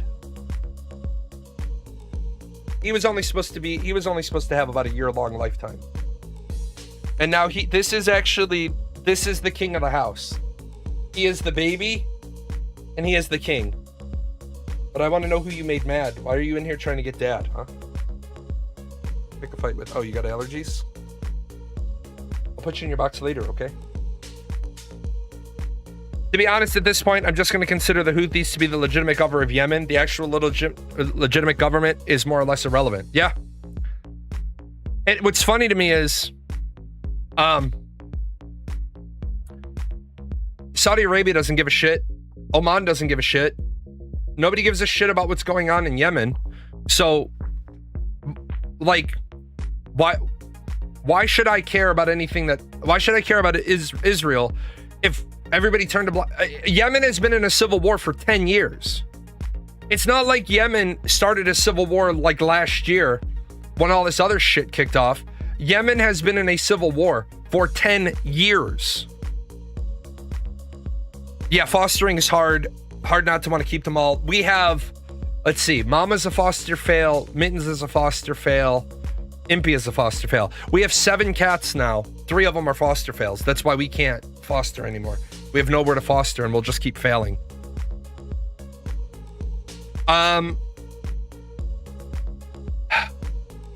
Speaking of, when I was driving, I think I caused an accident today. There was a mama duck crossing the street with 2 ducklings, and I stopped. The other car coming didn't stop, so mom flew.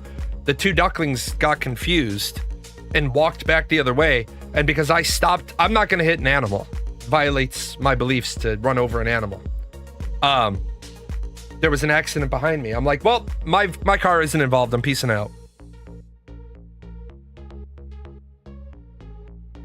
Let's see.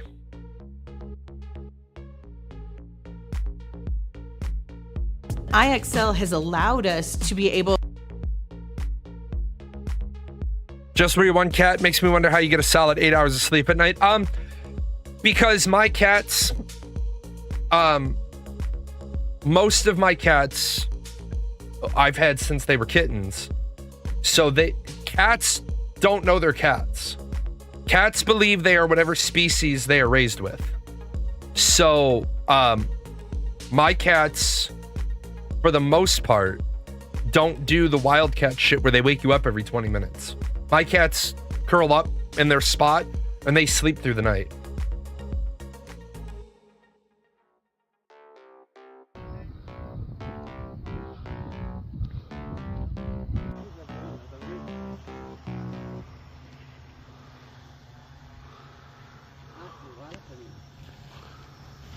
Dude, I don't know why you're standing this close to the missile or the bomb. Like, maybe go the fuck away. Oh shit, you're gonna die. Why are you standing that close to it? God, you just can't help some people. Yeah, with the drone overhead, right? Darwin Awards all the way around. As Ukraine fights off Russian invasion, some regions see a rise in premature births.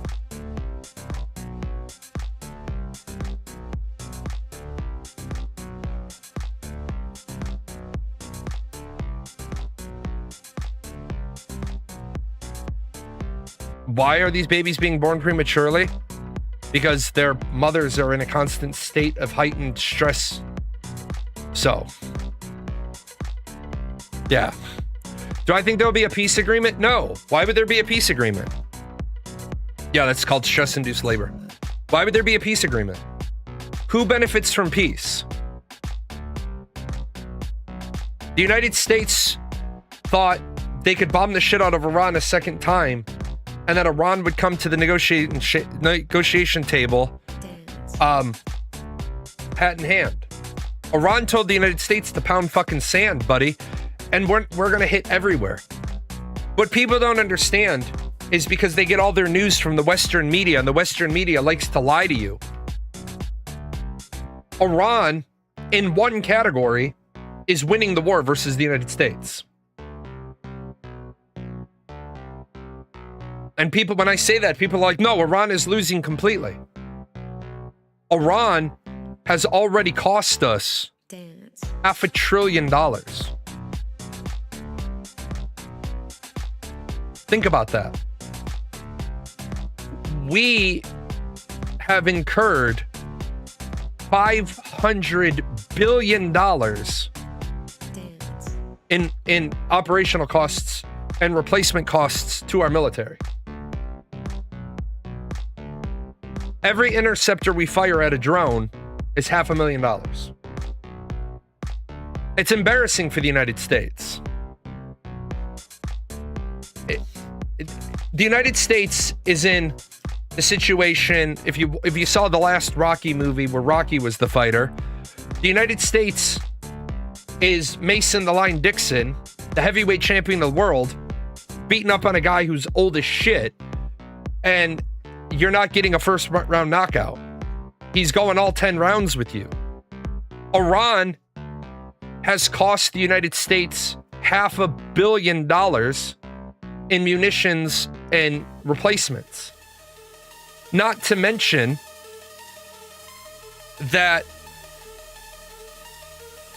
Americans are paying twice as much for gas as they were at the start of this.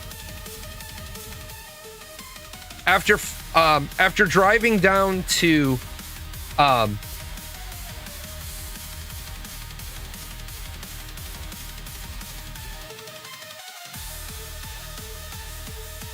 well, fuck my life.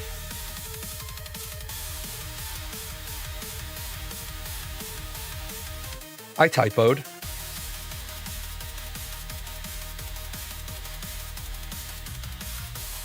Oops.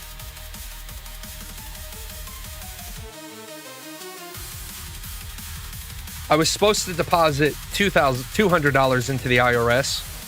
I deposited $2,000 into the IRS. Oops.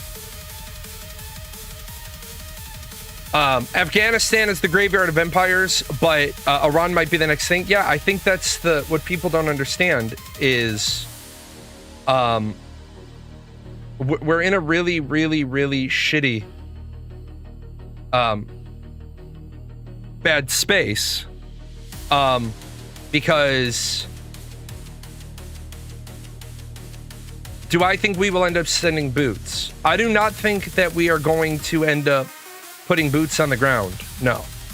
The reason why I don't think we're going to put boots on the ground is because we don't have, and forgive me, and I know that when I talk like this, it makes some people upset. We don't have enough boots in the military to put boots on the ground in Iran in any effective manner. It would take the entirety of our entire active duty military, who are boots on the ground people, and we still wouldn't have enough. See, the problem is when you have a president that doesn't understand military doctrine, and during his first term of office, he gutted the military. Donald Trump is the reason why I was retired when I was.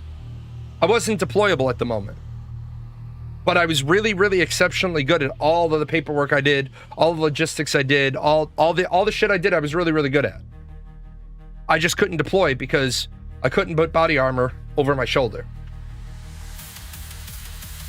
So Donald Trump's force shaping mechanism, I got retired. The problem is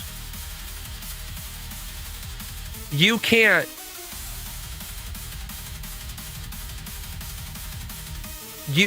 invade a country that is mountainous terrain in a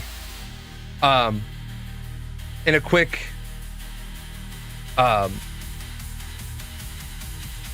in a quick war, right?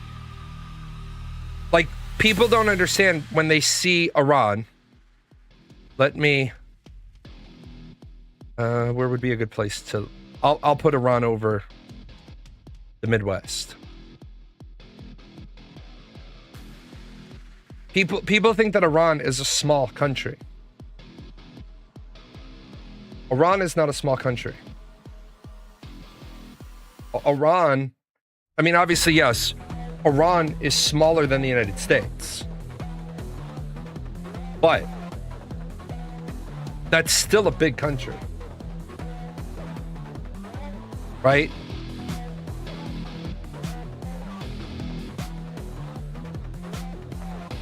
Like, people don't understand how big Africa is. There's the United States, there's India, and there's China all in Africa. Africa's huge. You can't put... Yeah, Africa's a whole continent. You cannot put American boots on the ground in Iran because, number one, the average American military personnel does not know the difference between a Sunni and a Shia. We had this problem in Iran. Or, I'm sorry, we had this problem in Iraq. They're not, yes, they are all Iraqis, but they're not like Americans. Their religious affiliation, they in Iraq, the Sunni and the Shia, they happen to coexist in a nation that the rest of the world told them encompasses the area they're in. Much like in Afghanistan, when you tell one of the warlords in Afghanistan that he's Afghani, he looks at you and he says, I don't know this terminology. I'm of this tribe. I'm of this region. But you're from this country. I don't recognize that. It would be like, it'd be like telling somebody from Chicago. You ask somebody from Chicago where they're from, they say they're from Chicago. They don't say they're from Illinois. They don't say they're from the United States. Yeah, it's like trying to tell the difference between a Christian and a Catholic based on appearance alone. And you can't. It'd be like saying the UN is a nation. Right, exactly. What Americans don't grasp is that we, for a while, and we're not doing it anymore, we made everybody a member of the nation. I pledge allegiance to the flag of the United States of America and to the republic for which it stands, one nation, under God, indivisible, with liberty and justice for all. Boom. I'm an American. I might be from Chicago, I might be from Illinois, but I'm an American. That's not their top level identity. Their top level identity is their religion. So for an American, that would be, I'm a Catholic from Chicago, from Illinois, from America. And you're like, oh, so you're American. Yeah, the fifth of the things that I am, the least of the things I am is American. And another American would be like, yeah, but America is the first thing you are. No, I'm a Catholic from Chicago, from Cook County, from Illinois, from America. You are equating your number one with my number 5. Same thing in Iran. Remember when everybody said, oh, all we got to do is strike Iran, and Iran is weak, and Iran's regime is ready to fall. It's ready to topple. And so we bombed them. And what happened? No topple. No fall. No nothing. They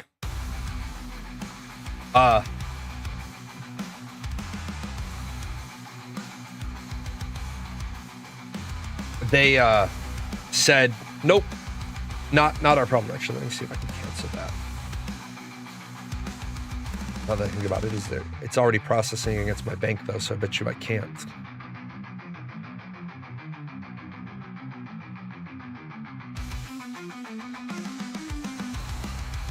Maybe I can grab it before it fully processes. That's going to impact how much music I can get produced. I just gave the government $2,000, although I won't need to give them anything else this year. Got the alert on my phone, and it was like, where'd this money go? I don't think I can cancel it though. And I carved out time yesterday in my morning to make sure I got it right, and apparently I got it wrong.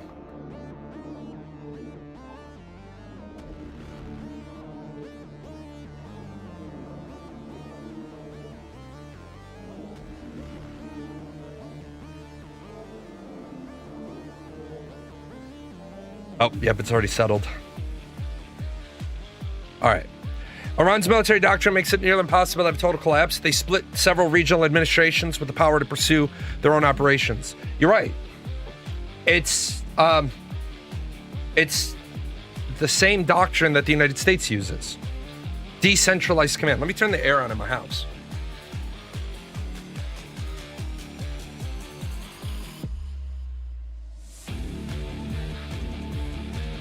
Holy shit. It's one of these crappy, horrible days because it rained here. We got so much humidity. Yeah, basically, Iran is set up in the provincial sense that the governments are, the military are regional controlled. So you can take out the centralized command and control. That's great. But each individual unit is still going to fight you. And at the end of the day, people are talking about, well, we should go into Iran and we should make it so that they can't be this, that, or the other. Iran has every right to exist. And I know this piece infuriates. I know this piece infuriates people. We don't, as Americans, we don't have the right to tell Iran how it should be doing anything, how it should be handling religion or women or poverty or food or water or any of these things. How did America handle Flint, Michigan's water crisis? Slow rolled that shit, right? When we found out Flint, Michigan had a water crisis, were 2,000 Army Corps of Engineers in Flint, Michigan ripping everything up? Did we send in a bunch of CE equipment, civil engineering equipment, to figure out how do we get these people drinkable water? No. We knew it was a problem, and we let it be a problem for years. When people say we need to go to Iran to bring freedom to their women, do American women have total freedom? I know they have freedom on paper, but do they have total freedom? No, because our government, our country, still allows dickhead fathers to be on child support payments and never pay them. How do you say we need to do something because of the moral high road standard when your country is morally bankrupt and more corrupt than other countries? My godson's mother has now been for 4 years fighting with her child's father. She has never received $1 in child support. She's on her 1-year anniversary of her wedding. He's texting the shit out of her, bothering her, because he broke his foot, so he couldn't take his son. He texted her, I'm not going to be able to take him, because he found out that they're going on a week-long vacation. So she took her son to her parents, and then the dad is like, I have the right to a video call. And where in the parenting agreement do you have that? You texted me, said you didn't have the ability to take care of your son, so I took my son to his grandparents. Get fucked.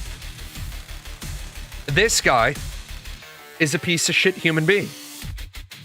And as long as we have that situation in America, how do we tell another country? How do we tell another country that they need to take better care of their women? Women have freedom in the U.S. on paper, but not in application.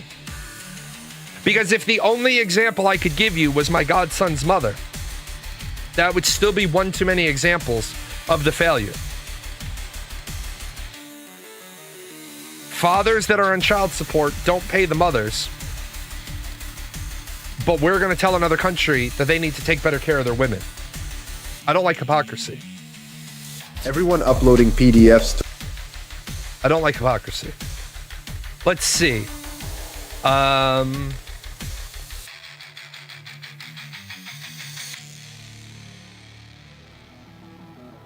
start with this one because I thought this was a really good one. We have this. I'm not against transgenders. Anybody who knows that I am more than happy to keep having conversations with the transgender community until we can come up with something that makes absolutely perfect sense. But this really encapsulates the problem we have in America right now with transgenders asking for what they want, but not understanding what they're going to get. Should Mike Tyson, have you heard of him? Yes, I have. If he identifies as a female, should he be allowed to enter a boxing match with a biological female? Well, the short answer is yes, somebody who is trans. Okay. After 20 fights, I was undefeated. Only one fighter stood between me and the belt. You got this chick, she's nothing. Tiffany Stone!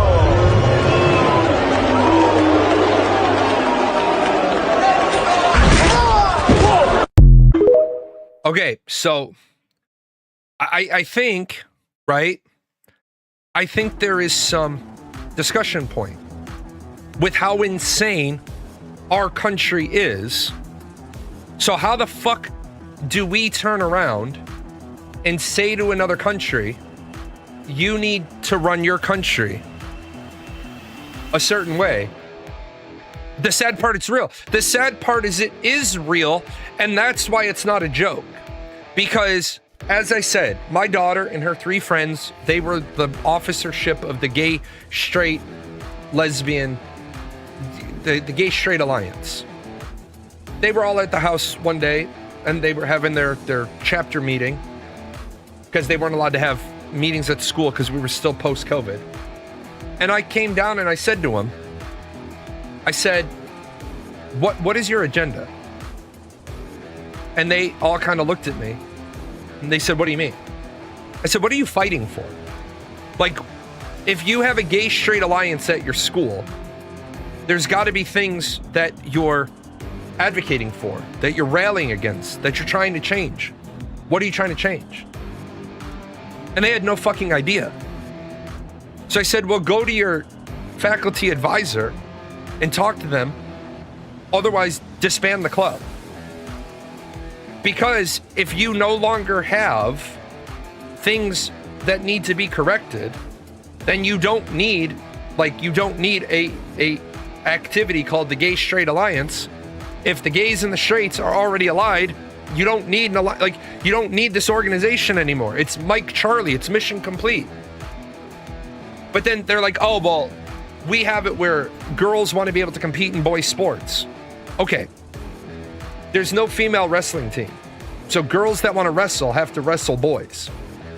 Okay? Well, that's not fair. What's not fair? Well, I don't want a boy touching me. Okay, so what are you asking for then? Are you asking for us to allow you onto the wrestling team and you travel with the team in the hopes that they have female competitors? Because it's not very common, but did you know a girl can play on the boys' high school baseball team, but a boy may not play on the girls' softball team?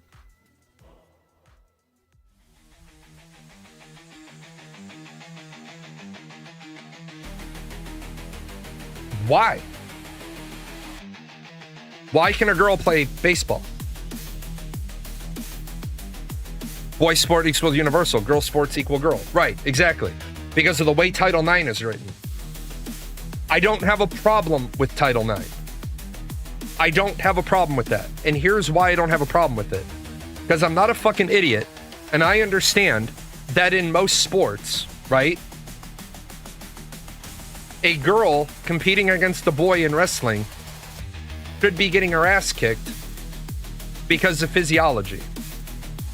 And if she's able to be in the wrestling competition and win, she has every right to do that because that means she's already overcoming adversity. But when you say contact sport, it's a real issue. You're right. It is a real issue. It is a real issue. But you don't have to change any of the rules. Title IX says girls can play on boys' teams, boys can't play on girls' teams. For example, I don't know if you know this. Many high schools have a boys' volleyball team and a girls' volleyball team. If there is a girls' volleyball team and a boys' volleyball team, a girl may not play on the boys' team. He has a team. A girl would only be allowed to play on the boys' team if there was no girls' team. There's nothing wrong with this. We already knew this, though. That's why we separated sexes and weight classes. Correct. We already knew this, and that is why we separated sexes and weight classes. That is why when you get an 85-pound kid, he's not wrestling a 225-pound kid. I'm not saying that every single 85-pound wrestler would lose to every single 225-pound wrestler. But statistically speaking, the likelihood of winning is small. It's also why martial arts generally don't have weight classes. Because weight isn't a factor. It only becomes a factor in MMA. Yeah, you're right. The likelihood of injury goes up. But our country literally can't solve its own social issues, but we want to tell other countries how they should be running. Should Mike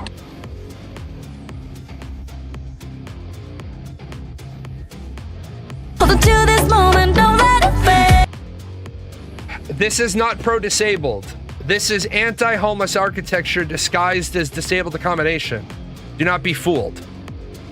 Not to be that guy, but wheelchair users aren't exactly struggling to find places to sit. This is the country we live in.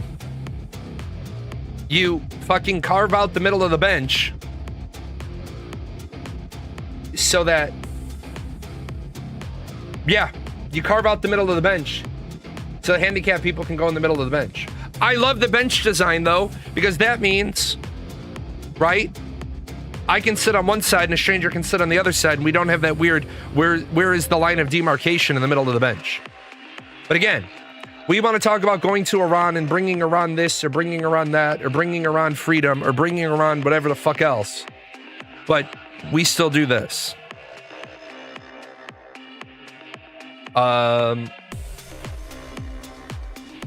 What was this one? Germany is the fatherland and Russia's this is fucking top shelf comedy right here. the fatherland and Russia's the motherland, then World War II was just a brutal divorce. Who's the child land? I guess Poland, France, and Britain. And the US would be child services. And Japan would be some weird uncle who picks a fight with them. Italy would be the crackhead aunt who thinks she's helping. And the Swiss would be the neighbors who pretend they don't hear anything every night. How fucking sad is it? How fucking sad is it that if you break it down like this,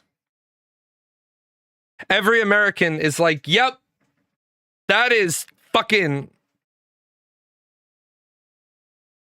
Here we go. Even more true for World War I. Yep. There we go. We are literally in a spot in global society where we know this shit. We're embarrassed by our own history. We're embarrassed by our own histories, and we don't want to look at it.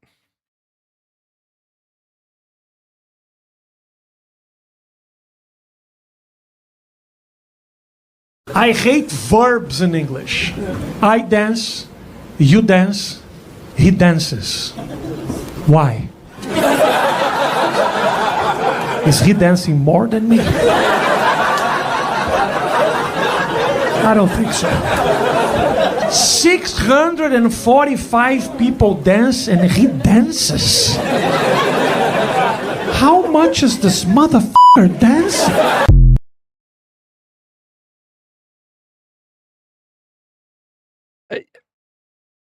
English is a very silly language. Yeah, it is. It is. English is a very, very silly language. Very silly language. Where is...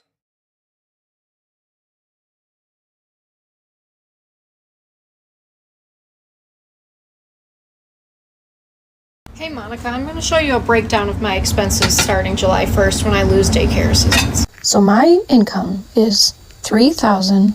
Okay, do I have any Disney pics? Yes, but they have my family in them. I have a couple that don't have my family in them. $988 a month. My rent is $1,175 a month. Okay, so based on what her salary is and what her rent is, she is okay. Her rent is the appropriate proportion of her income. My car payment is $399 a month. My car insurance is $107 a month. My gas bill is $37 a month. My electric bill is $120 a month. Daycare is going to cost me $487 a week, which comes out to $2,110 per month. My cell phone bill is $49 per month. All of that adds up to $3,997. That means after I pay just the bare bones bills, I will already be in the negative every single month. I won't be able to pay my internet. I won't be able to put gas in my car. I won't be able to buy groceries. I'm sure there are plenty other bills that I'm forgetting right now. So I don't want to hear that because I make $70,000 before taxes that I shouldn't get daycare assistance. How am I supposed to pay for this? This is $399 isn't kind of high. $399 isn't high for your car payment. Because interest rates have crept up. $399 isn't high. This is where I talk about where second income time, right? It's like I told you when I bought my wife's vehicle. My wife's vehicle was totaled last year. She was hit. I bought her a replacement vehicle. I walked in and I said to the guy pissed me off. I said, look, my wife wants this vehicle. I said, I want to finance it. I do not give a shit about the financing. I don't care. What I want is I want the financing so that my wife is on it, because my wife's credit is still kind of fucked up. Said, all I care about is her being on it. This motherfucker comes back to me 8 different times, and I said, look, if you can't get it financed, let me know. I'll get it financed. I can go 2 miles away and get a check from them in 5 minutes. Then this guy comes back to me saying, he's like, while he's waiting, he's like, so you weren't really concerned about the terms of the loan? No, I don't give a shit about the terms of the loan at all, in the slightest. He's like, well, why not? I said, because I'm going to get a settlement check from the car insurance. And then I'm going to drop all that on top. And he's like, yeah, but you said you wanted this loan to help your wife get her credit fixed. Wow, let's see. First of all, we're going to just ban this guy, and then we are going to follow that ban up with a report.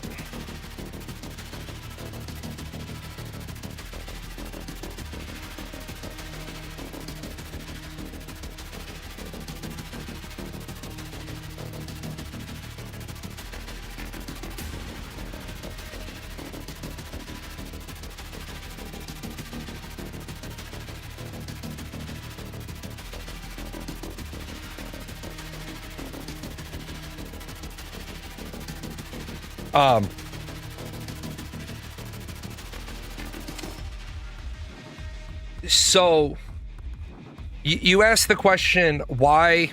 Oh, anyway, so I got my the guy was there and he was just pissing me off. He's like, He's like, you're not interested. You don't care about the terms of the interest rate or anything. I said, no, because I'm going to carry the loan for like 5 days. And then as soon as I get it, I'm going to be dropping like a $14,000 payment on top of this $22,000 loan.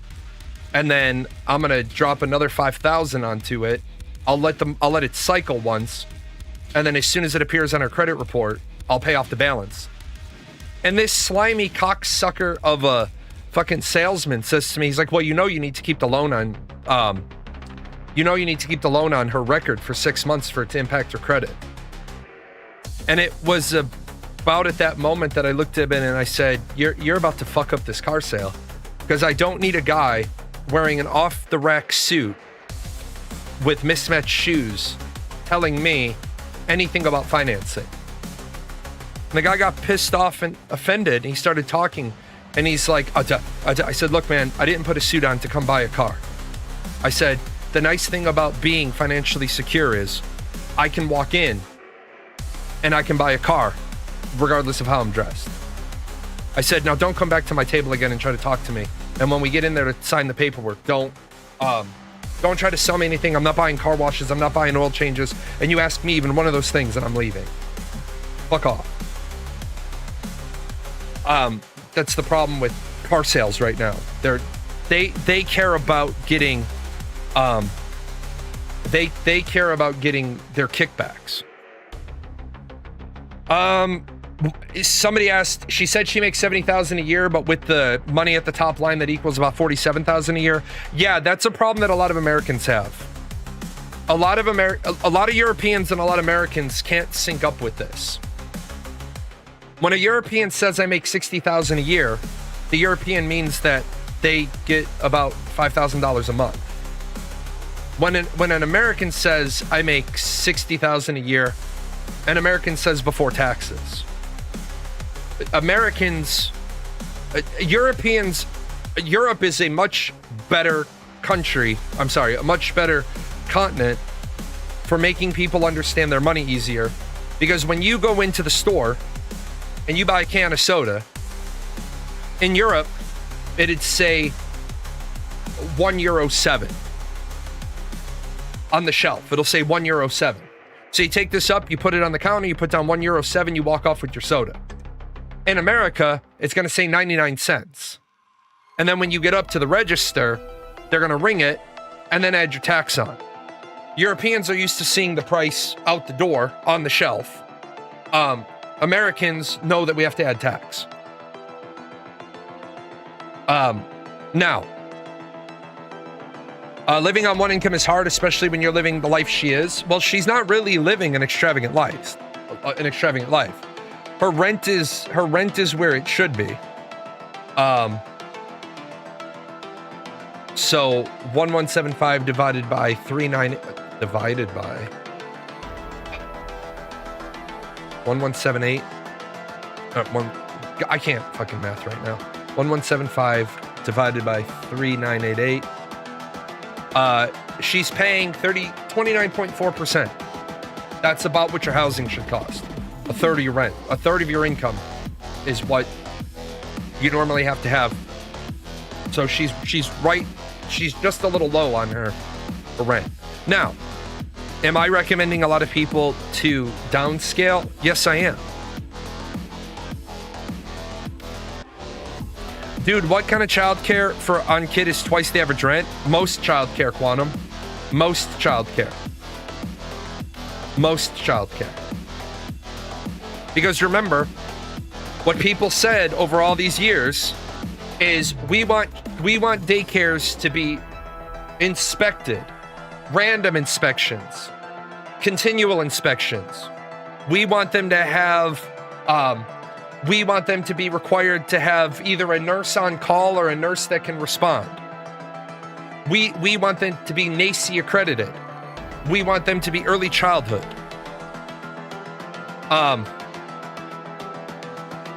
Is that why there's all these childcare frauds? Yes. That's why there's all these childcare frauds. Because, like everything else, if you have a pool of money,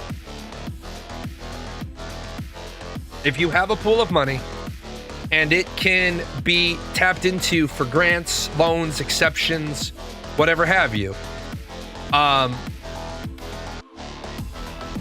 You have people that are going to try to take advantage of that, which is why when that YouTuber started exposing the Minnesota childcare fraud and everybody freaked out about it, my response was, well, why are you freaking out about it? Because you know it's true.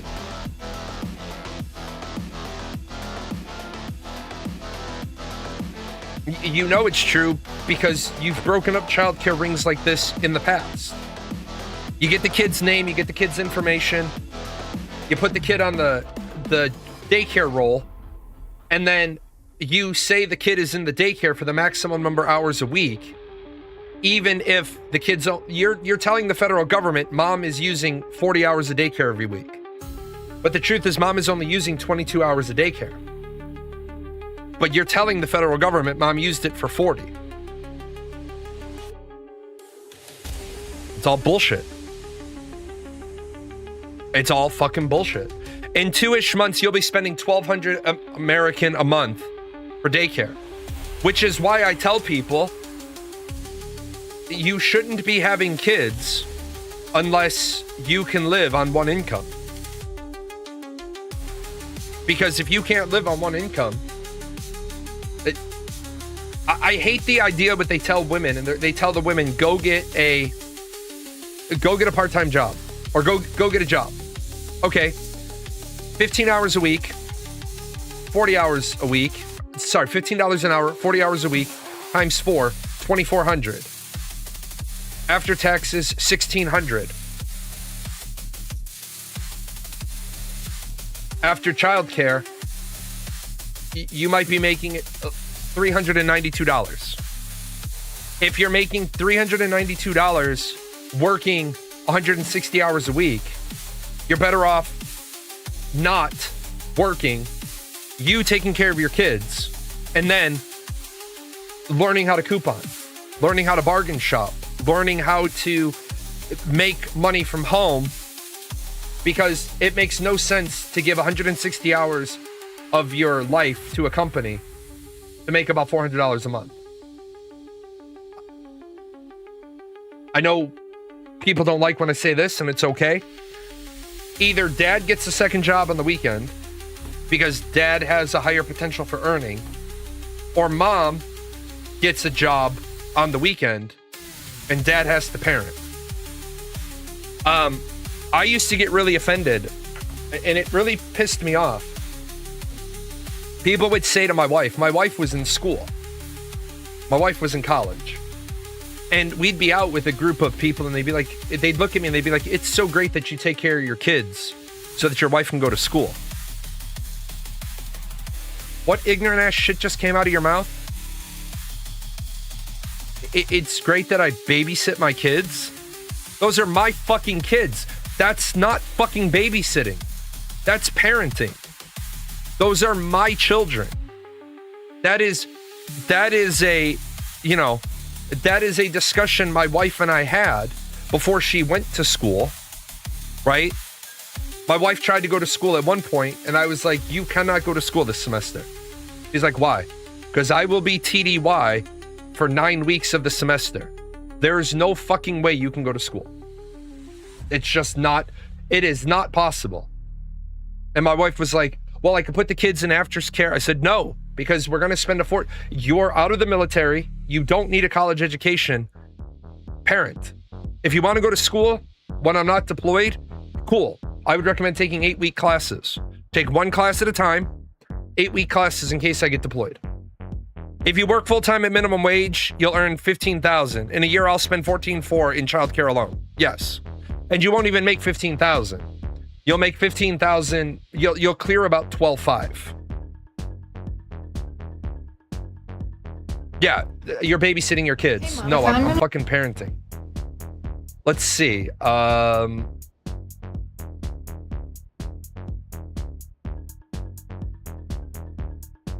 did I download this one? Why do hot dogs come? Oh, no.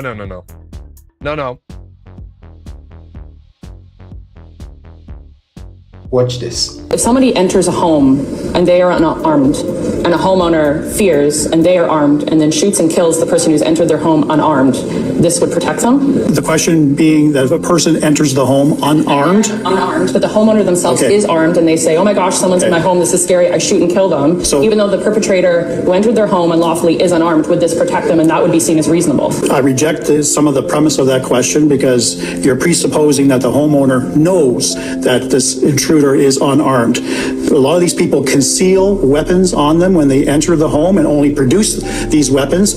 Knives, guns, all kinds of violent weapons can be produced if there is opposition to their stated intention. They're entering a home presumably to steal an item of some value. A homeowner doesn't know that. A homeowner being awoken in the middle of the night has to make a split-second decision. Do I take active steps right now to defend my home, preserve my life, preserve the lives of my family, or do I ask this person, are you armed, and is your stated intention only to steal from me? That is an unfair question to put to a homeowner. This particular law will decide that if someone enters the home, they're doing so unlawfully, and that gives the homeowner the right to use reasonable force. And that reasonableness is up front, as opposed to a judge after months, if not years removed, applying a current 8-part test to determine reasonableness.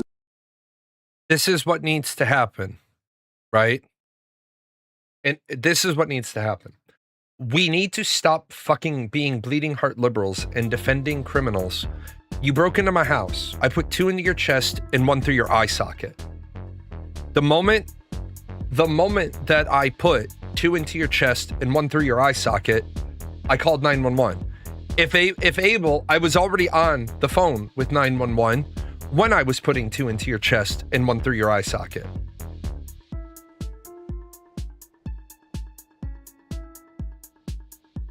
You broke into my house. What the fuck? These lawsuits from the survivors. He broke in. He only was trying to steal from you.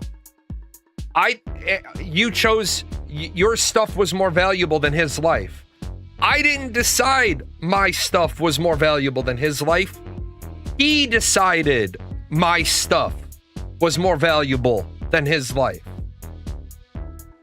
This is where we fucking have lost the goddamn narrative as a country.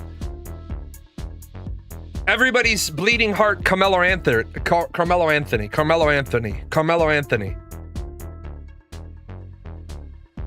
He stabbed a kid.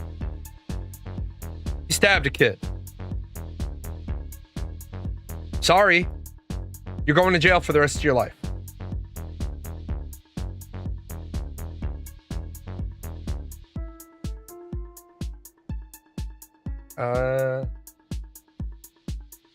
Let's play the Fox News clip, and I'm going to show you 2 different stories that are being told on the internet. And this is the reason we have so much division in our country. Because some people are lying, dirty dogs that should be shamed. Roll the clip. Calling it unjustified murder. So Carmelo Anthony is charged with murdering 17-year-old Austin Metcalf after admitting to stabbing him in the chest at a high school track meet last year. Police say the fight started because Anthony was under another team's tent and Metcalf told him to leave. Anthony's defense attorneys say he stabbed Metcalf, who was unarmed, out of fear as a group was, quote, turning on him. But prosecutors yesterday in court showed jurors surveillance footage they say tells a different story. The footage, it's grainy and shot from a distance, but reporters inside the courtroom tell us it shows a brief confrontation between Anthony and Metcalf, not a larger group, before Anthony runs from the scene. And that fight, it only lasted about 4 minutes or so. Jurors heard emotional testimony from Metcalf's track coach. He said that Metcalf was helping lead setup efforts that day, which basically means he was in charge of setting up the tent and equipment. The coach testified and said athletes don't just go under other teams' tents. This is something that's understood between the athletes. This case, it's drawn national attention, with race becoming a major issue. The final jury does not include any black jurors. Prosecutors say this case has nothing to do with race and it should be decided on the facts. This trial is expected to last up to 2 weeks, Bill, and if he is convicted, Anthony faces up to life in prison. To watch and we shall. Brooke Taylor, so let's talk about this for a minute, and then we got a bunch of clips for evidence purposes. The first thing is that it's very sad, So and I this think we all comment- know it's a sad situation, but you kill somebody, man. And we just heard from the official news, I think that's fair to say, this is officially from the news, that court reporters are reporting what they saw. Unless you saying that court reporters made up something, I think it's fair to believe. We already heard testimony from the defense. No one was claiming what I'm about to show you. No one has ever claimed what I'm about to show you on this. The court reporters are saying that this did not happen. But this man right here, put him on the screen. What is he talking about? And I hope to God that it's a video out here that we ain't never seen. Because if this man is lying about what he's alleging he saw on the same video that lady just talked about, that you should burn in hell for lying that hard. Roll the clip. You seen the video on 2 hours. Was it clear enough or was it fuzzy or what? No, it was clear. It was clear enough where you can see the actual individual raindrops come by the cameras. Okay. That's how clear it is. You actually see them walking up. You see that Carmelo is already up under there. He's under there minding his business. Dodging the rain or? Yeah, it was still raining. You know, Right. I'm from Little Elm. So that day we were under a tornado watch. Right. And we were under thunderstorm warning, and we know we had already had some light rain then, and it started raining again. Okay, first of all, I don't have the rest of that clip. The play problem, the Fox News the problem clip. is you're saying that you were under a tornado watch, under a lightning watch. No, you weren't. No, you weren't, because I don't know of any state that keeps the athletes in danger when they're outside during a storm. And maybe that school doesn't, but every school I've ever been at, if it's a tornado watch, track and field goes inside to the gym. They don't leave them outside during a tornado watch. I don't know why. Even the witnesses the defense brought up pretty much point to Anthony instigating the assault. Yeah, they do. And what people said was, how are you going to bring people to your defense? Right?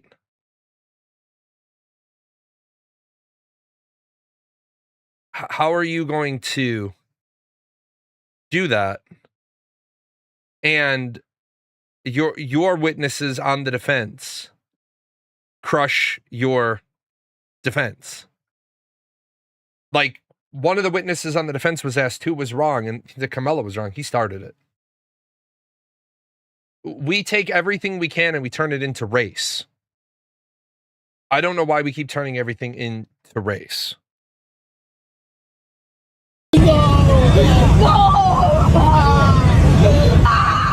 The state has now rested in the murder trial against Carmelo Anthony after calling 21 witnesses. Before we do this recap, I want to be very clear that this is not me giving an opinion on guilt or innocence. This is a recap on the evidence and testimony presented in the state's case.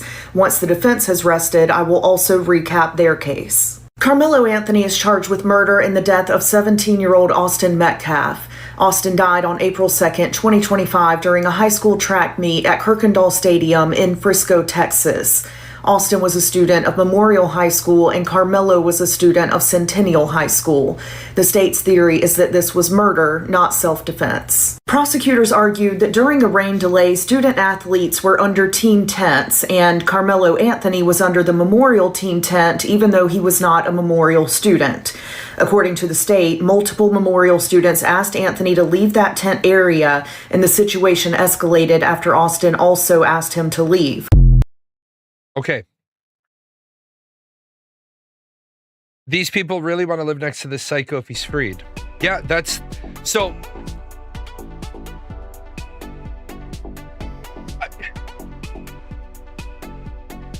What? They asked him to leave. This is... I don't know if I downloaded it, if I grabbed it. There was the TikTok video of a mother who was talking about she doesn't have a pool. Her neighbor has a pool. She told her kids it was okay to go into the neighbor's yard and swim in her pool. The neighbor came home for lunch on her lunch break, saw the kids in the pool, went next door, talked to the mother. The mother said, well, what do you want me to do with them? What the fuck ever happened to like common decency. Yeah, it's, by the way, for those of you that aren't aware of this, it is stabbing somebody and slicing somebody are two radically different techniques. It's hard to stab a knife into somebody. Let me just leave it at that. It's hard to stab a knife into somebody.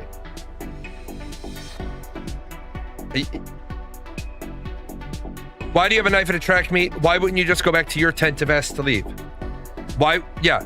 Then the mom was like, well, it was only a 3.5 inch. It was only a 3.5 inch knife. It's a weapon. You shouldn't have it on you at all. And this is what's... The autopsy showed it pierced through the sternum as well. Yeah, if you pierce through somebody's sternum, you were trying to kill them. A man indecently exposes himself to a lady. She records him, posts it on the internet, files a police report. The cops are like, there's literally nothing that we can do. He didn't technically commit any crimes. And not only that, but she's facing felony charges too. And she also lost her job. You almost had it. It's amazing how you just listed everything that she did wrong in your own video, but yet you still failed to see where she went wrong. Here, let me flip it for you. A woman was in her house, laying on her couch, naked. A male DoorDash driver walked up to the door. He saw that she was naked, pulled out his phone, and recorded this woman's naked body, and then posted her on the internet for millions of people to see. When DoorDash found out about this, they fired him, and now he's facing 2 felony charges. Anyone with common sense would hear that story and understand why a man would need to be held accountable. But when it's a woman doing the same thing, for some reason, some of y'all just can't see it. Why is our society so fucked up? Yeah, it's so infuriating that people will hear that version and more accurately get the problem. Like, and again, I'm not defending what this guy did. I have to tell you direct. Being naked on his couch after placing a DoorDash order, after, probably beating his meat and then post fucking nut sleepy. But, dude, he was in his own home. If the fucking DoorDash instructions said leave at door, then leave at the door. If you were that offended that the guy was naked on his couch, why would you pull out your phone and record him and load it to TikTok? Because as soon as we flip the genders in the story, everybody's like, oh, that's wrong. I have to tell you directly and personally that I regret voting for you for Secretary of State. I yield back. May I respond? You may sit. Well, first of all, your regret for voting for me confirms I'm doing a good job. Well, that's just a flippant statement, Mr. Secretary. Can I respond, Mr. Chairman? Yep. First of all, I'm actually very proud of the work we've done with USAID. For example, I don't regret cutting $10 million for male circumcisions in Mozambique. I don't know how that makes us stronger and more prosperous as a nation. That's a good point. $14 million for social cohesion in Mali, whatever the hell that means. I can go on and on. I got the list here, and there's more. I didn't even bring the whole list. In the case of El Salvador, absolutely. Absolutely. We deported gang members, including the one you had a margarita with.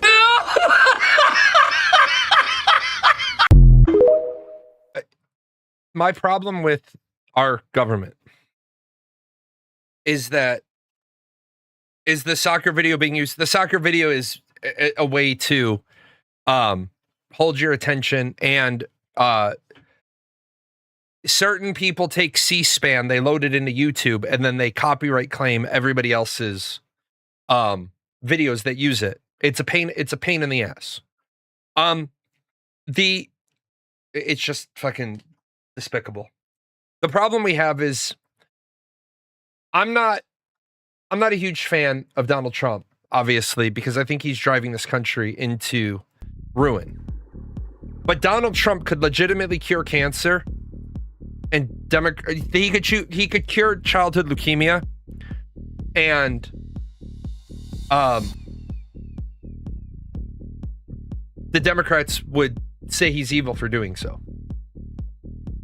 This red, blue, liberal, conservative, Republican, Democrat, them, us mentality, this dichotomy mentality we have, we need a third political party.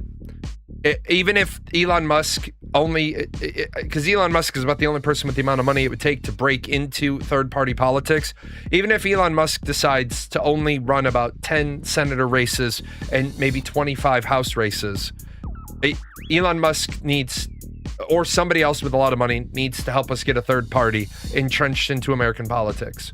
Because without a third party, this shit's just going to keep going on and on and on. I have to tell you, as far as children should be taught how to use weapons, I'm kind of a mixed opinion on the idea of children learning how to use weapons.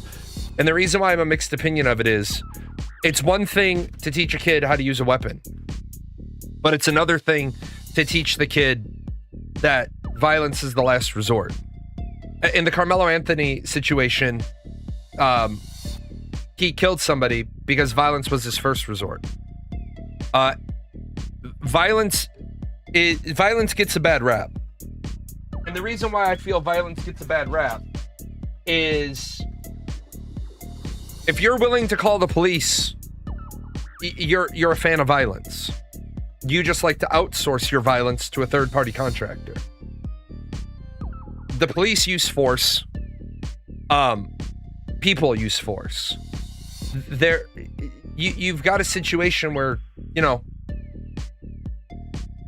you teach a kid how to use a weapon. You've put a tool into their toolbox, but you need to make sure that they don't see every problem like a nail, because then the only tool from their toolbox that they'll use is the hammer. Even Jocko Willink, who's a Navy SEAL commander, he wrote the book Extreme Leadership with Leif Babin.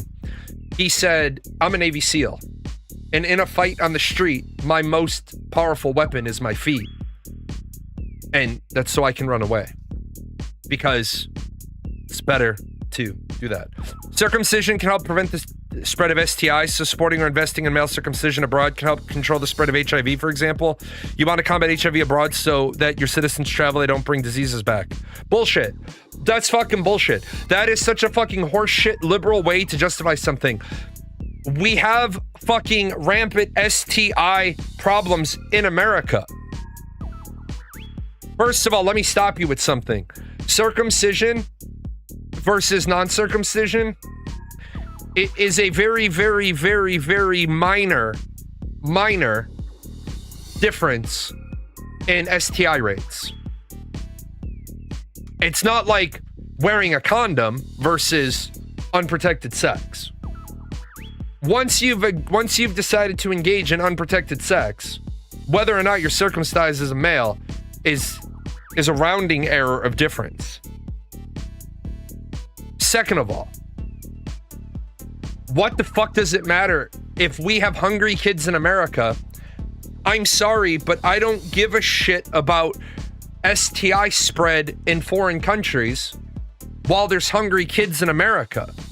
And if you think like, oh, well, we need to win the hearts and minds and spread goodwill and cheer. Fuck spreading goodwill and cheer to Mozambique when there's American kids who don't have enough to eat. Yeah, teach our people not to fuck foreign hookers. Also, by the way, male circumcision. So you're saying Americans are going to Mozambique, American women are going to Mozambique, or gay American men are going to Mozambique to have sex. Weird. If you're doing that, wear a condom. And if you're not wearing a condom, don't be hoping for the rounding error of difference. Also, circumcision is kind of weird, regardless of if you participate in it or not. I'm sorry, but if you circumcise your child at birth, you're not a really great human being to start with. You're making a permanent decision for your child.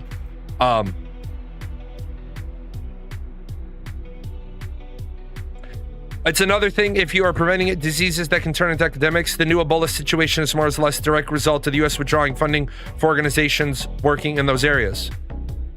Whoa, whoa, whoa. No, it's not. No. The new Ebola situation is not more or less a direct result of the U.S. withdrawing its forces. I'm sorry, but that's bullshit. That's fucking bullshit. Are you saying that the Ebola situation wouldn't exist if we had never been involved in the first place? Because again, when you say it's a direct result of us withdrawing our funding didn't fix the problem, so now we took our funding away to take care of Americans. Which country is it? Let them handle it. Let them take care of it. Let the World Health Organization take care of it. Oh, but the US stopped funding the World Health Organization. Yeah, because we got tired of sending we got tired of sending money when other countries weren't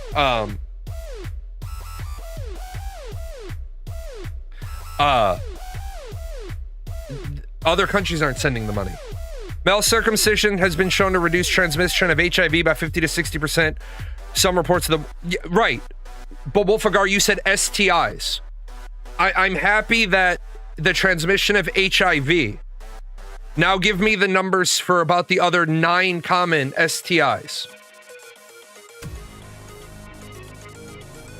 If you had said HIV, I would have said, yeah, you're right. What about chlamydia? What about gonorrhea? What about HPV? What are the... HPV is around 30%. That would be interesting. I'm going to ask you a question. How extensive is that research, considering when you're having unprotected sex, bodily fluids from the male are still going into the female?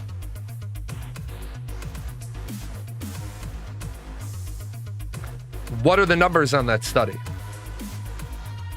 A condom stops the transmission of bodily fluids. You're talking about circumcision, which has absolutely nothing to do with the transmission of semen. HIV, it matters, which is kind of weird. I'd have to see how that's actually helping. I imagine it has to do with ensuring that contaminated blood from the female doesn't get trapped under the foreskin, allowing the membrane to absorb the blood. A condom would fix that problem, though. But regardless, even if... let me help you out. Even if fucking circumcision had a 100% reduction in STIs in Mozambique, let me say it to this way. Even if circumcision was 100% effective, why the fuck is the United States of America sending $10 million to Mozambique to help them with their STI situation when American clinics that used to be free to people to get STIs treated have had to close down because there's no federal funding? In Cook County, there used to be an STI clinic. The high school kids could go to that clinic anonymously and get treated. It's not there anymore because it doesn't have funding. I think it's really fucking weird we're taking American taxpayer dollars and worrying about circumcisions of men in Mozambique, but not keeping a walk-in... It wasn't even a walk-in clinic. It was a walk-in STI clinic because this organization realized kids are going to get sexually transmitted diseases and not want to tell their parents. There was literally an STI clinic. We don't fund it anymore. So again, even I'll concede the point. Circumcisions are 100% effective. Great. Don't want to quibble. Why the fuck is America paying for it? What strategic partnership do we have with Mozambique? Oh, well, it could help. It could help the transmission rates of people that come. Oh, how about this? Ready? Mozambique has a really big STI problem. No visas allowed. Your passport was issued by Mozambique. You can't come in. You got the funk. You got the clap. Go get in a fucking iodine fucking bath. Go get in a beach bath like you do when you slept with the fucking barracks bunny. Go dip yourself from your toes to your neck in Clorox. Why is America paying for that shit? We shouldn't be paying for it. That's my problem. Someone finally did it. Someone finally did it. Mark Wayne Mullen, United States Senator, is talking up on the Hill yesterday. And Bernie Sanders interrupts him because Bernie Sanders knows Mark Wayne Mullen is making this exact point. Here he is like, hey, what do you mean you need more money for Obamacare? I thought this was supposed to save us money. And Bernie knows they've got a problem, tries to shut him down. Check this out. We can agree that it is absolutely not affordable. 100% not affordable. Yet it was supposed to be affordable. That's what we sold by Obamacare. So how about we work together and say, hey, so scrap ACA, admit it doesn't work, admit you guys made a mistake, and let's work at something with President Trump to make affordable healthcare healthy and affordable for everybody. But there's zero chance you guys could do that. Zero chance. Yet everybody we bring up here, you guys chastise for trying to make changes. God forbid we change and go after and try to fix our broken system. Let's talk about some... Yes, you did. I'm sorry, I didn't ask your opinion on that. And if I cared about your opinion, I would ask you, but I don't care about your opinion. Well, you're part of the system. You're part of the problem. You've been sitting here longer than I've even been alive.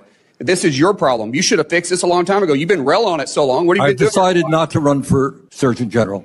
You're the nominee. I've decided not to accept that nominee. That is definitely something we would never accept. Thank you, Senator Mark Wayne Mullen. Thank you. Please, in the name of all that's holy, keep hammering this point. How the did they shut down the government asking for more money for a plan they told you was going to save money? Obamacare. Obamacare did not solve anybody's fucking problem. Obamacare is exactly the same thing I showed you earlier, where you changed the metric to have a passable number. The metric's at 64%. We need to do something to fix it. Okay, when I change the numbers, now the metric's at 80%. Oh, now it passes. Right idea, wrong implementation. Right idea, wrong implementation.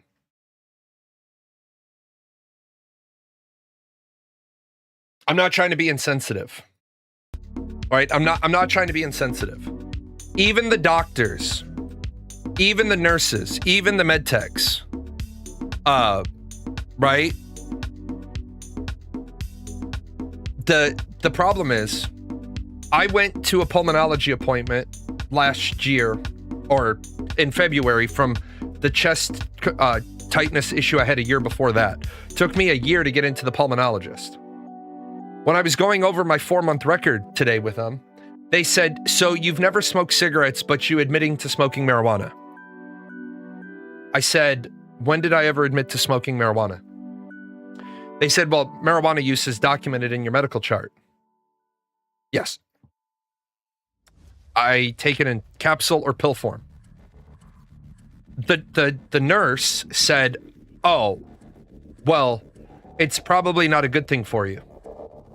And at that point, I was very polite. I said, you're going to need to leave and I'm going to need another nurse. And he got this look on his face. I said, because you're the one who took my information last time, and you clearly have a prejudice against medical marijuana users, so I'm going to need a different person to assist me. So he left, and other nurse came in and said, can I ask what that was about? I said, yeah, when I was here in February, he obviously made a notation when I said I use marijuana, but I take it in pill or capsule form. He put it in that I smoke, which changes the vector on my ability to get inhalers, because if you're smoking, they don't give you certain types of inhalers. The nurse is like, okay. I said, I am under the care of a physician and I have a medical marijuana card. I take it in capsule or tablet form, and I don't have to take narcotic painkillers, and I don't have to take benzodiazepines. And she's like, okay. I said, so I really don't like a nurse pretending he's a doctor. He entered stuff incorrectly into my chart. So now I would like to go over all of the information in my pulmonology record to make sure he hasn't checked any other boxes. He also checked that I'm a chronic marijuana user. I said, my use is 1 time daily, and I'm not a chronic user because I use it for 28 days and then I come off of it for 21 days. The nurse was like, well, yeah, let's get all that fixed. I'm using it under the care of a physician. Like, that's why the fuck I have a medical marijuana card. It is taken a place of benzodiazepines and narcotic painkillers.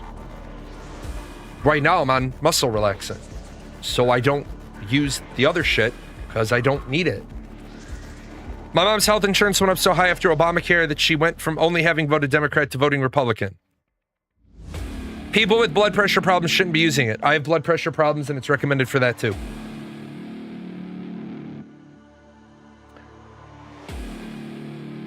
Just so we're all clear. But you have to go on it. You use it. You have to use it for no more than 28 days. Then you have to come off of it for 21 days. If you smoke it, yes.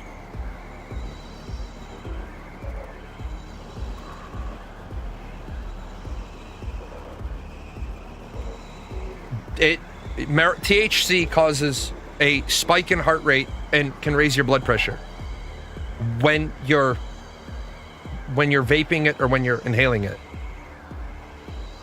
But it has no long-term link to hypertension. Unfortunately to say people with blood pressure problems shouldn't be using marijuana is the same as saying people with blood pressure problems should never run uphill. Yes, you are correct. It does. THC has a temporary spike in heart rate and blood pressure, but there's no evidence that it leads to hypertension. So you get that same spike in blood pressure from exertion. I don't think a doctor would ever say a person with high blood pressure shouldn't engage in physical exertion. They might say dial it down, but I've never heard a doctor say, yeah, don't go for a run.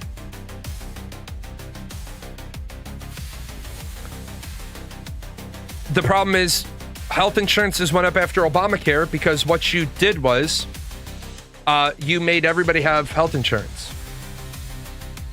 Either you have health insurance or you pay a fine. I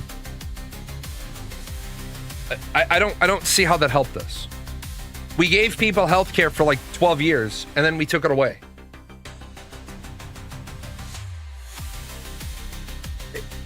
The way we fix healthcare in this country is simple. If you need healthcare, we build hospitals, right? We tell hospitals, you have to be run on a not-for-profit model. Did you know that somewhere had a not-for-profit model, but their CEO still made $48 million? And on top of that, they directly paid the insurance company subsidies to support the Affordable Care Act. Correct.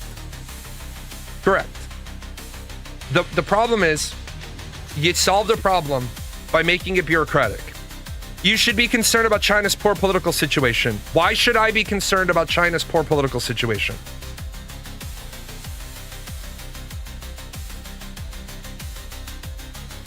I'm more concerned about America's poor political situation because, ironically, I'm American living in America. China's not a threat to me. China's not a worry to me. I'm not worried about China. China won't be a military threat to the United States for 50 years. Economically, truthfully, if China wants to cut us off from supply, okay, cool. We'll be getting rid of a lot of shit that we don't need anyway. There'll be some stuff that we do. But as long as China keeps exporting the stuff that we want, why should I care about their political? Why should I care about their political situation? I would care about their political situation if they had a military that was a threat. If they had a deep sea navy, I would be worried. China can't even take over Taiwan. China, yeah. Even if China could invade, they aren't exactly known for invading other countries. The only country China wants to invade is Taiwan, and they can't even do that. They can't even get that done. So, why would I be concerned about China's poor political situation? If China collapses, good for America. If China stays strong, good for America. Where I'm concerned about China is Trump's poor financial understanding of why we had 100 years of isolating China economically. Well, 50 years. we had China isolated economically, and all of the Asian countries were more leaning towards our allies. And then Donald Trump decided to tariff everybody. Truthfully, I'm not worried about China. The reason why I'm not worried about China is we owe China a bunch of money. What is China going to do? Pick a fight with us? Hey, after we kick your ass, you know all that money we owe you? Yeah, we ain't paying that shit either. War reparations. So I don't know why I would be concerned about China. Absolutely no reason for me to no reason for me to be concerned about China. This is, I think, if this is the video, I think this is some First Amendment auditor stuff. What's going on? We're trying to get money out of it. Oh, no. This is a master class in how not to behave in a bank. What's going on? We're trying to get money out of it. All I want is $5,000. It's 2025. I can't even get $5,000 out of my account. No. It is 2025. Yes. I am black. Can't have a damn piece of money. Ain't allowed to withdraw it. With the woman now temporarily secured in the back of the police cruiser, the officers need to figure out... Okay. Now, you'll notice we're at part 2. I didn't go and get part 1 because we don't need part 1. That is not how you behave with a police officer. I don't care if you're fucking right. You keep your volume low. You be respectful. Because you're in somebody else's business. That business has the right to say, get out. I see the police corruption videos and the crazy people they have to deal with. I don't know who to side with anymore. You're right. You're right. In public, like, I'll tell you right now, if you come into my bar, I don't care what the fuck your problem is. You come into my bar, you start screaming at me like that, I'm going to have the bouncer or the cooler take you outside. And then I'm going to come outside and talk to you, but I'm going to have already called the police. Period. Dot. If you're in one of my establishments and you start screaming like that, you're leaving. Then when the police get there, you're going to be trespassed. And I don't care what, I don't give a fuck. I was going to book you to, I don't give a shit what you were going to do. I guess for me, because I don't need more money, I can make decisions that are more moral, to do the right thing decisions. But let's listen to what the crux of the real problem was. Exactly what sparked this meltdown. They approached the husband who remained outside to get his side of the story. I walked in to see what's taking so long. She's standing there. She's saying she can't get her money. She gave her the 2 IDs that she wanted. Okay. But she didn't have her PIN number because her phone's in the car. Okay. According to the husband, $5,000 transaction at Chase Bank. A $5,000 cash withdrawal requires you to authenticate with your PIN number on your debit card. Even if you're in the bank, you have to go up to the machine. You put in your PIN number, then it authenticates that you are the person. Then they want to see a photo ID. She became enraged when the bank asked for extra verification. He admits she has a very short temper, but insists she just wanted her money. Inside the bank, a teller explains the strict security protocols. And I asked for either the debit card with PIN. Debit card with PIN.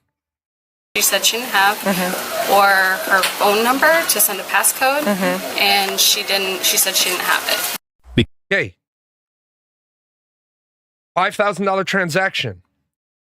I don't want the bank giving out money in that amount if the person doesn't authenticate themselves. 1 second.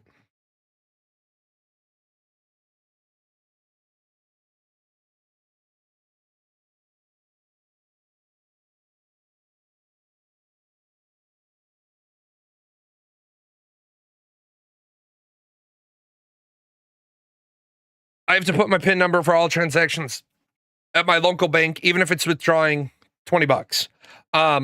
I don't, at my local bank, at my small town bank, I don't have to authenticate because they know me, but I have let me just say, I have an awful lot of money in their branch. So, they know who I am. Like they know me by first name, last name, because yeah. But if I wanted, I'm sure if I wanted to take out 5,000. No, she didn't. How do you not know your PIN number? Some people don't know their PIN numbers. Because she requested $5,000 in cash, the bank system required a PIN or a text message code to prevent fraud. Since her phone was in the car, the system placed a hard stop on the transaction. She's worked in the bank. Yeah. Okay, for years. Yeah. She just can't believe today we still got to go. It's because it was $5,000. I get it. The husband believes her intense frustration stems from feeling targeted due to her race. However, the officers remind him that screaming and causing a panic in a public space leaves them no choice but to make an arrest. I'm not trying to fight nobody for no reason. That's disorderly? Yes, that was 100% disorderly, yes. How was it? What was just disorder though? Screaming, just yes, screaming. Just so yelling? Nuisance in public is disorderly. Nuisance in public is disorderly. That's what people don't get. Now back to the China thing. You said, because it is a dictatorship that tends to erode democratic countries. China, it being a dictatorship, does not erode democracies. I don't know why people keep fucking pounding this fucking bullshit narrative. How another country runs its country doesn't erode your country. Doesn't erode it. It can attack it, it can impact it, it can sanction it, it can embargo it, it can blockade it. But honestly, in the scale of governments, a benevolent dictatorship is much more effective than a representational democracy. And that's what people don't grasp. It erodes their own democracy, but that's their problem. Is China a dictatorship? China is technically a dictatorship because of the methodology to which they impose their state-sponsored capitalistic socialist government with only a single party solution. When there's only one path to power, you're pretty much a dictatorship. When you claim you're a socialist country, but you have billionaires, there's a problem. When you claim you're a socialist country, but you have state-sponsored capitalism, and you're not working towards the means of production being turned down to the people, you're not a democracy. You're a quasi-democracy in the way that Saddam Hussein was a democracy. It ran a democracy in Iraq, where the ballot box was, who are you voting for president, Saddam Hussein or please torture and kill my family. You don't have to be a single dictator to be a dictatorship. For example, Western companies can't do business in China. A video game company can't publish a video game in China. They have to use one of the state-sanctioned publishers. Well, that's certainly not free market capitalism. There's only one path to power. I think it's more complex. It is more complex than that. That's why I've been throwing out all the specificity. Like, people say that the Scandinavian countries are socialism. Bernie Sanders is a fan of saying Europe is socialism. So much so that the leadership in some of these countries have made videos and speeches and talking points saying, we are not a socialism country. We are a democratic country that has social safety nets. But that's because the average, it is very difficult for the average American to understand anything, because 54% of Americans read at the 6th grade level, and the Communist Manifesto is not 6th grade reading material. Just like the Bible isn't 6th grade reading material. which is why most people, when they want to talk to me about what the Bible says, I don't want to have a chat with them, because the statistical likelihood is 54% that they can't read the Bible at the appropriate level. Yeah, the Prime Minister of Denmark told Bernie off for even suggesting Denmark is socialist. He said, we are not a socialist country. We are a democracy with social safety nets. And there's nothing wrong with social safety nets. For example, OSHA is a social safety net. People don't see it that way. People don't see OSHA being a social safety net, but it is. Free public education is a social safety net. The children yearn for the mines, but they have to go to school.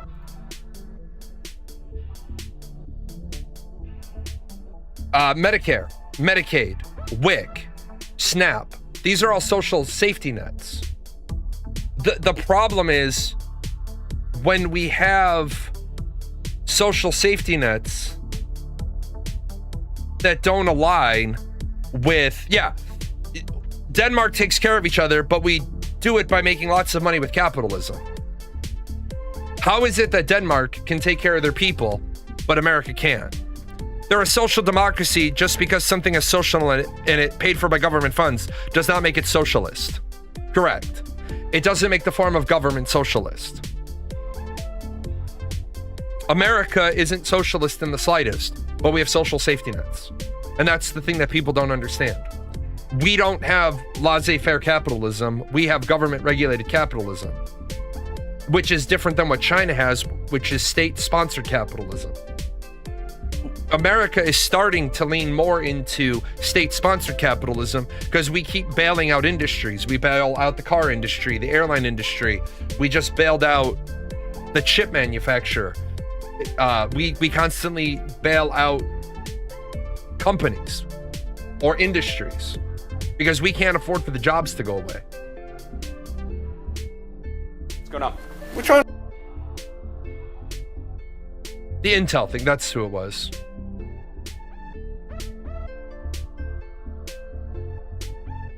If you live in North America, you might be shocked to see how dirty the potatoes. This video, this video fucking pissed me off on a fundamental level because of the level of stupid, the level of stupid. If you live in North America, you might be shocked to see how dirty the potatoes are before they're washed. You think so? Well, I don't know where you're from, but where I'm from, people usually refer to the ground as the dirt, and scientifically, it's called the crust. So a potato coming out dirty or crusty is not surprising at all. You might be surprised at how dirty potatoes are. A tuber coming out of the ground is dirty. Holy fuck, imagine that. But this shit's on TikTok. I love this creator. I love this guy. This guy's amazing because he says what needs to be said. China has quite a few points I admire, but don't get me wrong, they're anti-freedom, which if freedom keeps going the way it is, I don't know. Right. China is anti-personal freedom. China is anti-personal freedom, pro-government progress. If you live in North America, you might be shocked to see. But, at the same time, some people's freedoms are getting in the way. Is freedom of information really good? No, actually, I don't think freedom of speech works anymore in America. I don't think freedom of speech works because you got people like Hassan Piker and Asmongold. And last I checked, did Asmongold get banned off Twitch again? Something happened while I was on vacation. I don't know if he got a 3-day ban, a perma ban. So if anybody knows what happened at Asmongold recently, let me know. But some of the things they say as fact aren't fact at all. Their opinion, right? Their opinion. It's not stealing, it's micro-looting. Well, you're saying it's okay.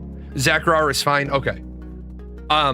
What you're saying is, Hassan Piker is telling his people, his community, it's okay to steal. It's okay to micro-loot.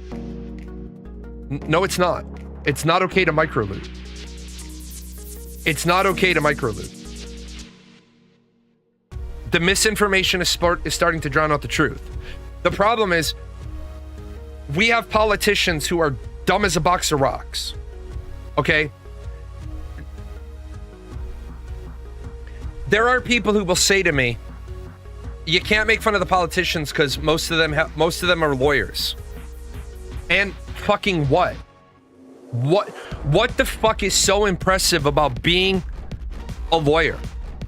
I want to tell people being a lawyer is not this fucking amazing be-all, end-all fucking goal. I'm not saying it's not difficult, okay? But you all have met a lawyer that you're fucking confused as to how he can even tie his shoes. The kid in kindergarten who used to eat the fucking paste grew up to be a lawyer. Passing the bar is a lot like, and yeah, Better Call Saul. Passing the bar is like anything else in life. If you study, you'll fucking pass. You might not pass the first time, but lots of people don't pass the bar their first time. But if you study and you paid attention in law school, you'll pass. That's also why you pass the bar and immediately 75% of what you learned in law school is no longer applicable to you because you usually go into one specific section of the law. If you go into criminal law, you either go prosecutor or defense. Most all of them go prosecutor to learn the process. And then those that want to go to be defense attorneys. Whenever you think passing the bar is hard, remember Stephen Sharif has a team of lawyers behind all his case submissions. Yes. A box of rocks wouldn't make things worse, but they wouldn't make things better either, but that's fine for right now. Right. Yes, every graduating class has someone who graduated at the very bottom. You're right. The doctor with a 71% average gets called doctor. I've had doctors that I know weren't at the top of their class because not every doctor can be at the top of his class. Like my nephew was the top of his class. My nephew is fucking brilliant. He is medical school student fucking brilliant. He is a thoracic surgeon. He got pipelined into that out of med school. That's fucking crazy. He's very good at what he does. I would vote for a president that he wouldn't do anything at this point. The only thing if I ran for president, I would say my only goal in my 4 years of the administration is to fix schools and make sure kids aren't hungry. The sooner we get around to fixing those 2 points, we can get on to fixing other things. But I ain't fixing fuck all else until we fix schools and kids aren't hungry.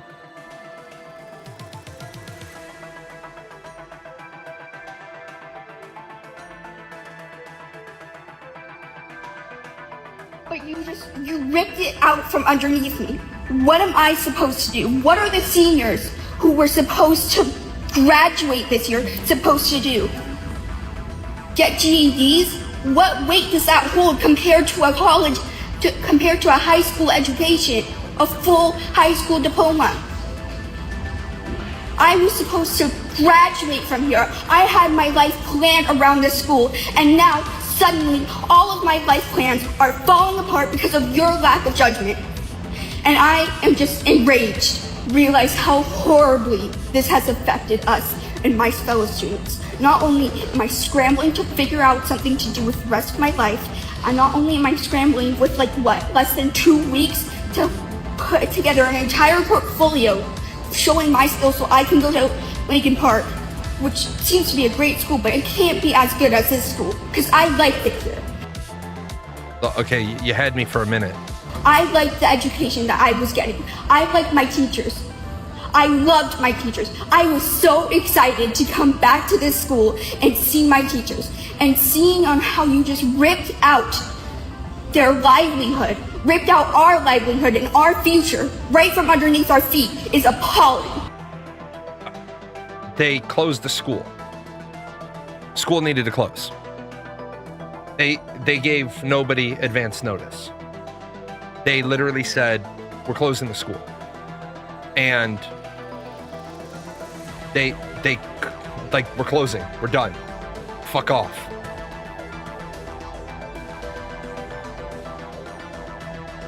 I worked at a school that closed. Then I went to another school that closed. Well, you can't. Okay, so you can't always transfer schools when you've been in like a magnet school or a charter school, because your path to your diploma was different than the standard public education. Like, one of the things when I went to school, one of the things that my public school friends had a problem with, they only needed 24 credits to graduate. 6, 3 plus electives, or 3 and fuck off. They only need 21 credits to graduate at the public school. At my school, we needed 24. So 6. You had to take 6 classes a year. Now, my freshman year, I took 7. My sophomore year, I took 7. My junior year, I took 7. So I was 21 plus 3. And then I had taken English 101 at the college. And then I took English 102 at the college. And then I had to take physics. And I took psychology to get my credits. So if it's close to graduation, she has no choice but to get her GED. Yeah, that's what you heard them say. Well, you could go get a GED.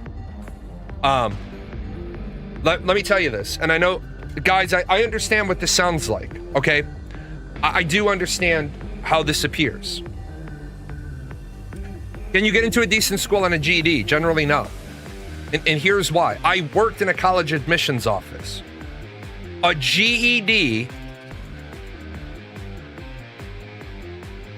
high school diploma, in the first cut pile.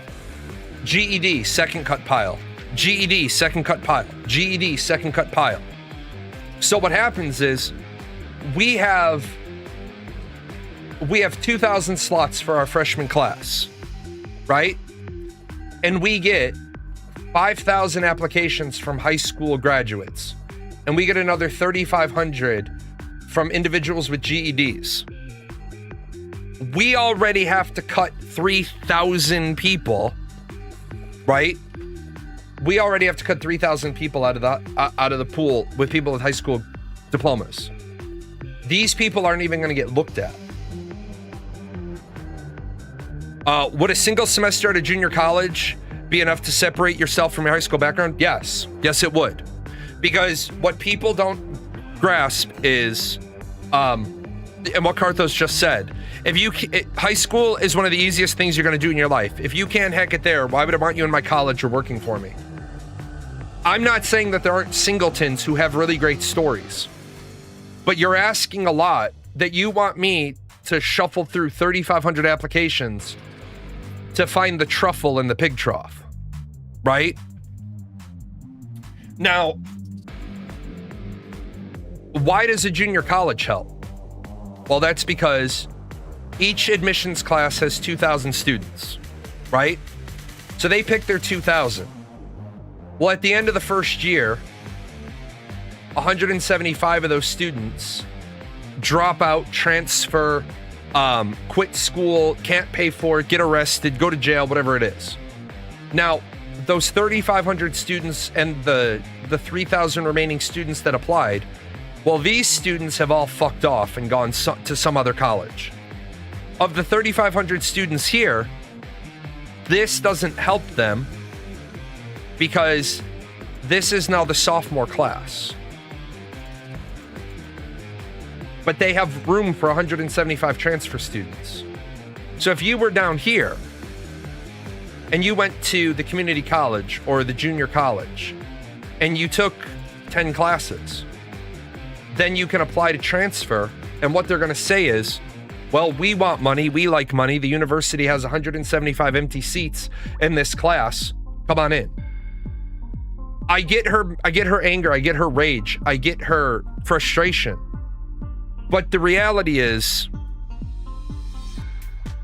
the I had to drop out of high school to support my family story is exceedingly rare. The vast majority of people with GEDs either dropped out or were in prison. My daughter had to drop out of high school. We didn't know what was going on with her. She had to drop out of high school.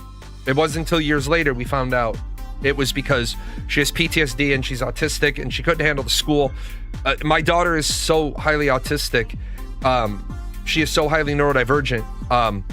Sometimes she will have to pick up her food and eat somewhere else because the sound of our teeth is triggering her. Yeah, there's still a path forward, but where I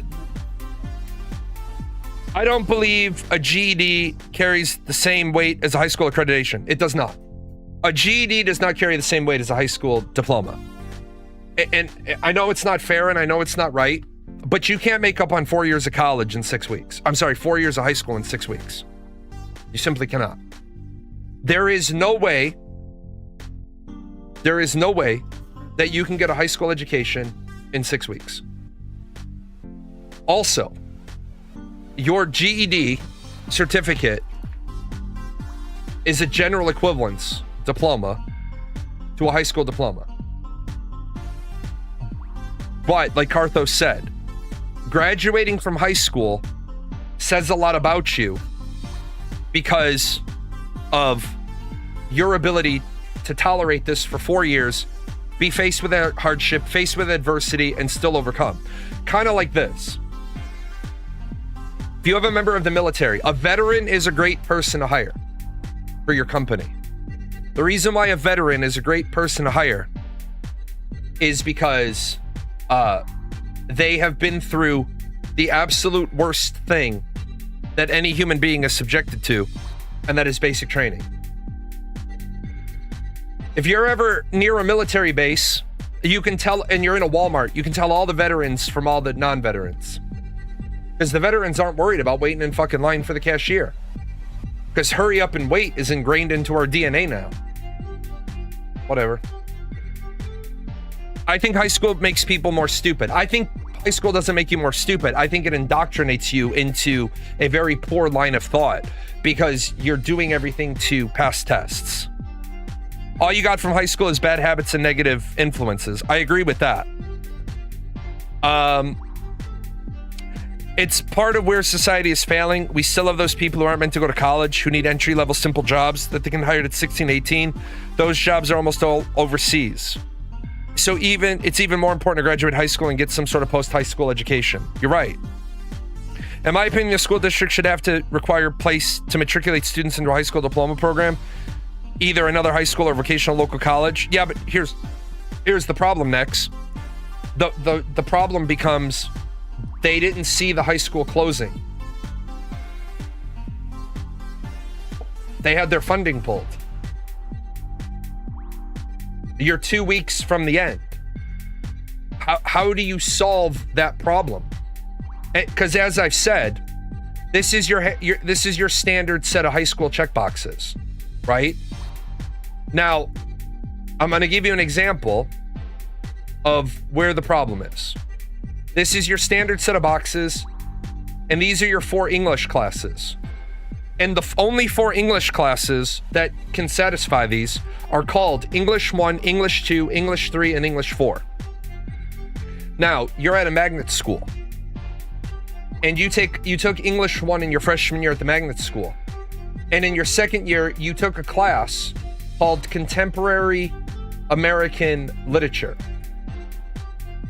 Funding is through a school year, though. How was it pulled? Because it was a magnet school. It wasn't... They didn't get the rest of their funding. It got pulled. It happens. Also, remember, when the city of Chicago specifically starts the school year, they don't have the money they need to run the whole school year. They don't have the money sitting in the bank for the whole school year. They run out of money and then they say to the state, we need more money. The problem is, you say they need to be sent somewhere. Well, the student has their English 1 credit. But this student took this Contemporary American Literature credit That counts as an elective, but they don't have English 2. There's no way for them to go to the local high school. That's what her point was. I can't go to the local high school because I have these magnet school specific classes, which I would have gotten a normal high school diploma and my transcripts would have looked really good. But because it's closing, I can't go to a high school because I had contemporary American literature. So now in my senior year, I'm supposed to take English 2 and English 4. Well, I can't do that because what's the prereq to take English 4? Successful completion of English 1, 2, and 3. I think we have a fucking problem in America because we build rules and then we don't build exceptions to the rule. Me, all I would have done is said, okay, when that kid's coming over, English 1, contemporary American literature, okay, that counts for English 2. They took Shakespearean literature, okay, that's English 3. They need to take English 4. That's what I would have done. But then again, I think we waste an awful lot of kids' times in high school because we should be teaching reading, writing, arithmetic, and how to be a human being. With that said, I need to get out of here. I'm sorry I was late. It was my last day of like 7 days of intensive medical testing. Hopefully I get the results back and I'm healthy. If I'm not, I'll do one show. I'll tell you guys I'm not healthy and then I'll go get healthy. I will be back Wednesday. I'll see you guys then. I wonder if the organic meat sack that runs this channel knows a lot of these sponsors don't sponsor us anymore. They were longtime sponsors. The credits are fine. Do we get paid? Is any of this sponsorship money for Gail, Daisy, the Chaos Fund? You are a figment of Jalan's imagination.